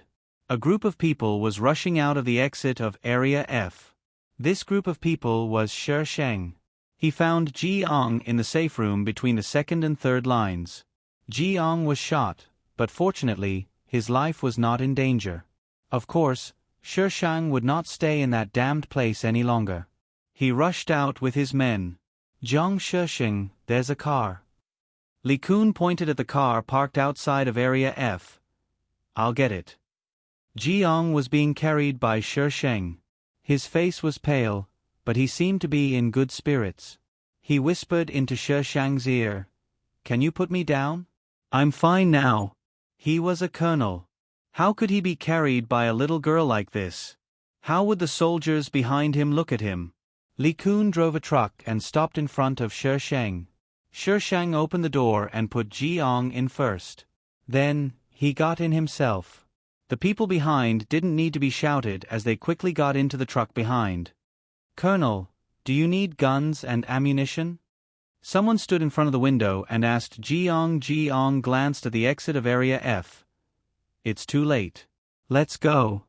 "Yes, sir." The truck started and drove out of Area F. A few people rushed out of the exit of Area F and chased after the truck. "Hurry up!" Someone shouted from behind. "Speed up," Shi Shang reminded Li Kun with a cold face. Damn, the female and male leads were really good at timing. Why did they have to come out now of all times? Ah, there's someone. Li Kun saw the people running out from the rearview mirror and said subconsciously. Shi Shang glared at him coldly. Li Kun felt a chill down his spine. He immediately stepped on the gas and sped out of Area F. Area F was getting farther and farther away from them. Ling Yun and Min Dong gave up when they realized that they could not catch up with the truck. The two cars headed towards the prison one after another. The road was unusually quiet. There were bloodstains, abandoned cars, and traces of battle on the side of the road. Everything showed that the monsters were not only in Area F, but also in the entire prison. "Go around Area A," Jiang ordered when he saw that the truck was heading towards Area A. "Yes, sir," Li Kun responded subconsciously. "Where are we going?" Shi Shang asked Jiang. "There are helicopters over there." Jiang said, "Let's try our luck. Maybe the people from the prison haven't arrived yet. We can leave this place." Bang! The truck suddenly shook, and Jiang instinctively shielded the Shi Shang. From the corner of his eye, he saw a monster crawling on the side of the truck, quickly approaching them. Gunshots rang out behind them. There was more than one monster that had jumped onto the car. The monster outside the car had almost reached the window. Shi Shang broke free from Jiang's arms and leaned out of the car window. The monster outside suddenly opened its mouth and a long tongue rolled towards her. The iron sword suddenly appeared in Shi Shang's hand and cut the tongue. The monster retracted its tongue back into its mouth in pain. Shi Shang used his iron sword to knock the monster down. However, at that moment, countless monsters jumped out from all directions and quickly chased after the truck. "I'll go up." Shi Shang pointed at the roof of the car. "You." Jiang wanted to stop Shi Shang. Shi Shang tilted his head and kissed him on the cheek. "Don't worry, I'm fine." Jiang had to let go of his hand. Shi Shang grabbed the outside edge and jumped onto the roof of the car. Ling Yun and Min Dong's car followed closely behind them. The monsters were only one step away from them. Shi Shang walked to the back of the truck and knocked a monster down. Then, he took out an energy ball and threw it around and behind them. As for the female protagonist, sorry, she didn't care. It was better if she died. The explosion of the energy ball was very powerful. The monsters that were hit by the explosion didn't even leave a corpse behind. The monsters that weren't hit by the explosion were also blown away. Ling Yun's car happened to be in the middle of two energy balls. The impact of the explosion distorted the shape of the car. However, in the next second, a shadow rushed out of the car, passed through the air, and landed on a nearby building. Shi Shang looked up and saw Ling Yun being carried by a snow-white bird. To be precise, it was a human with a pair of white wings. The male protagonist was also not a human. This plot was amazing. Is that an angel? Only angels have such white wings. It must be an angel. He's here to save us. Exclamations came from the car. Shi Shang couldn't help but roll his eyes. The male protagonist still needed to be saved. How could he have the time to save cannon fodder like you? The truck and the building were getting farther and farther away. The two people stopped on the roof and looked over. Shi Shang threw out the remaining energy balls and jumped off the roof. If he threw any more energy balls, he would be hit by lightning. Jeong caught her and felt her hand for a moment. He didn't find any injuries and was relieved. The airport Jeong said was behind Area D. After coming out of Area F, they had to go around Area A to reach the airport behind Area D. They went around Area A. Although the distance was longer, it was safe. They didn't encounter any detours. However, screams came from Area A from time to time. Shishang hugged Ji Ang's waist and leaned against him to look at the blue sky outside. "What's out there?" Jeong squeezed her shoulder. "The sea." Shishang wasn't surprised. A prison like this with strange experiments would definitely choose a deserted place. The sea or the desert would be the first choice. However, the desert wasn't very safe. The safest place was probably the sea. It could be separated from the land. As long as the monsters couldn't swim, they wouldn't reach the land. "Thank you." His warm lips landed on Shishang's forehead. He thanked her for coming to find him despite the danger. Shishang grabbed his hand. "You just slept with me. Don't think you're going to take responsibility." Jeong laughed. "I'm afraid that you'll take responsibility." "Do I look like a freeloader?" Shishang looked up at him. The corners of Ji Ang's mouth rose slightly. "Yes." Shishang rolled his eyes. Jeong felt even better. "Colonel." 16, "I'm still here. Can you not show off your love when you're running for your lives?" Li Kun said weakly. He was a big man. Why didn't they pay attention to him? Besides, was this the time to show off their love? If you don't show off now, you won't have the chance. "Will we die?" Li Kun looked defeated. The whole prison was filled with monsters. How could they escape? "No." Shishang looked at Li Kun. "Jeong and I won't die. You're the ones who will die. So you should take the opportunity to see more of this world." Li Kun. "So you're just showing off your love for me?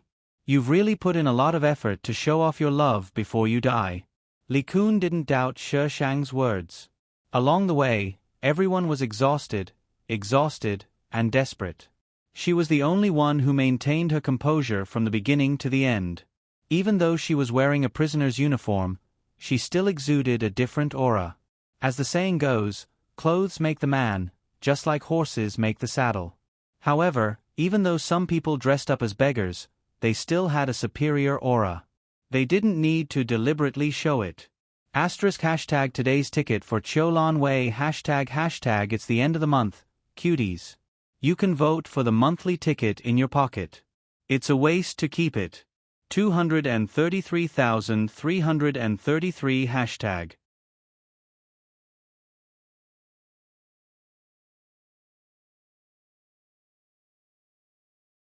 Chapter 1739. The truck stopped at the back of Zone D. No one dared to act rashly. They stayed in the truck for a while and got off one after another when they found nothing out of the ordinary.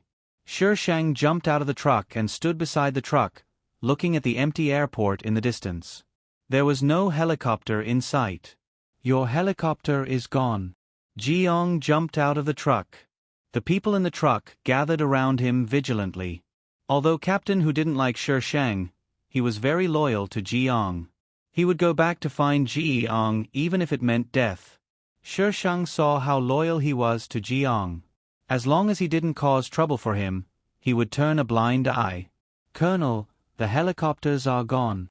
Captain who reported to Jeong glanced at the airport quickly. "Go to the backup warehouse." The warehouse was right next to them. Everyone felt that it was safer to move together.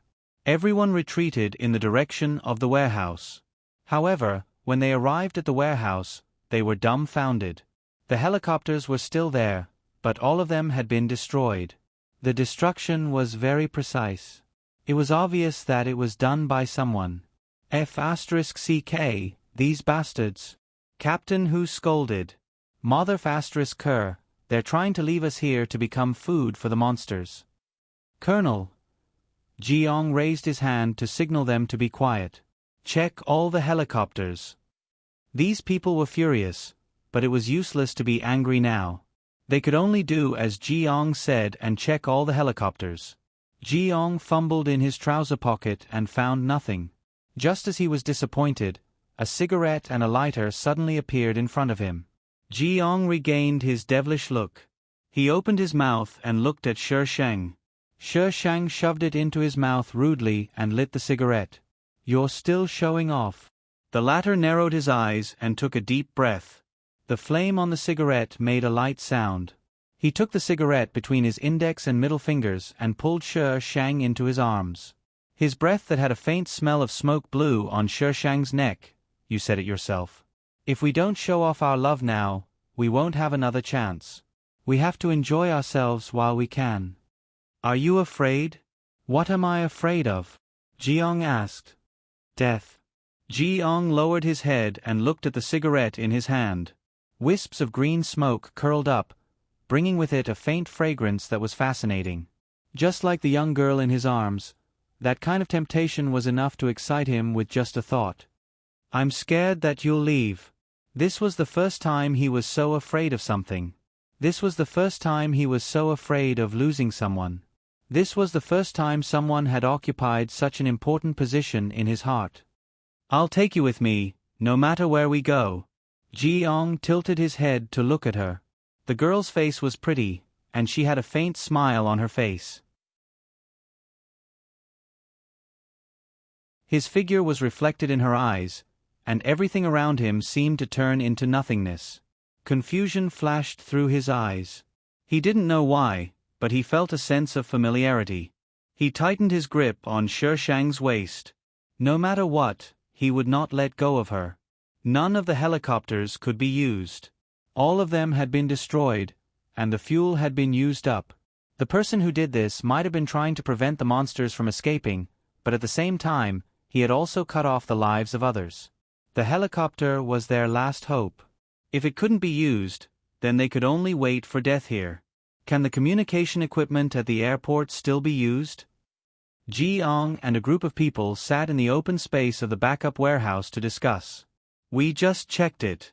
"No." Captain Hu shook his head. The first thing they checked was the communication equipment. The backup warehouse was silent. "Colonel, are we going to die here?" "I don't want to die here. I still have my family." "What are you crying for?"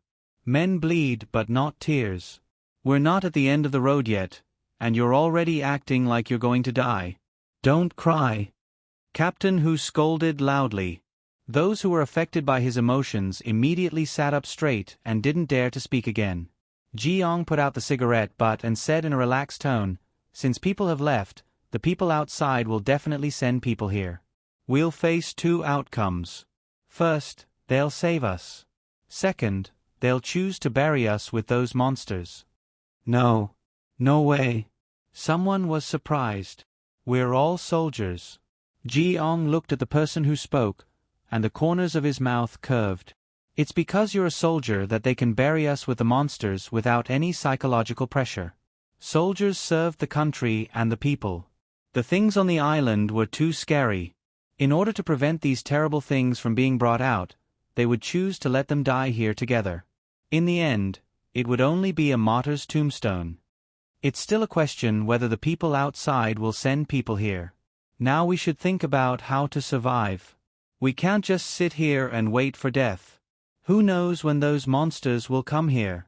Captain Hu said. "Okay." Jiang stood up. "You guys discuss." "Colonel, where are you going?" Jiang looked at the door of the backup warehouse. "Looking for my wife." "Everyone." "Colonel." At this time, you still have the energy to flirt with girls. Do you have any sense of crisis? After this group of people discussed, they decided to use the backup warehouse as a temporary shelter. The most important thing for them was to get food, ammunition, and guns. They would definitely die if they encountered monsters, but they would also die if they didn't encounter monsters: starvation. They set their sights on Area D. Area D was the cafeteria of the prison and Area AC. There must be a lot of food stored there.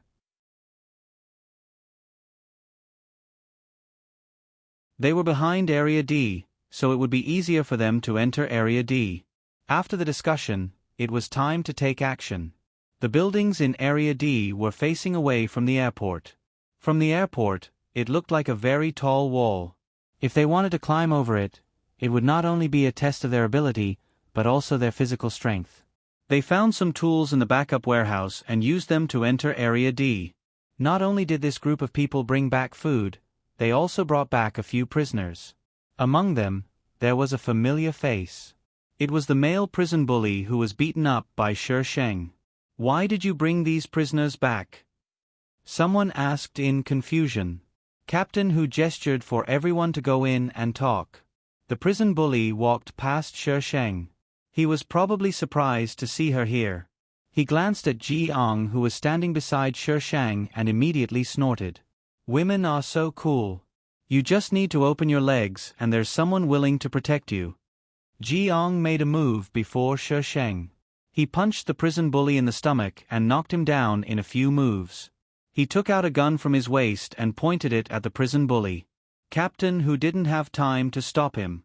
The bullet hit the prison bully's shoulder silently. He wouldn't die, but it was very painful. The prison bully screamed. He held his bleeding shoulder and glared at Jiang with red eyes. Jiang put away his gun. There was a hint of evil in the corner of his mouth. "You don't have the right to talk about my people." He turned around and led Shi Sheng inside.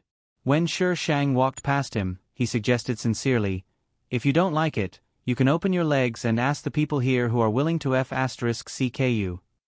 The prison bully's face kept changing. In the end, he lost all color and became as pale as a sheet.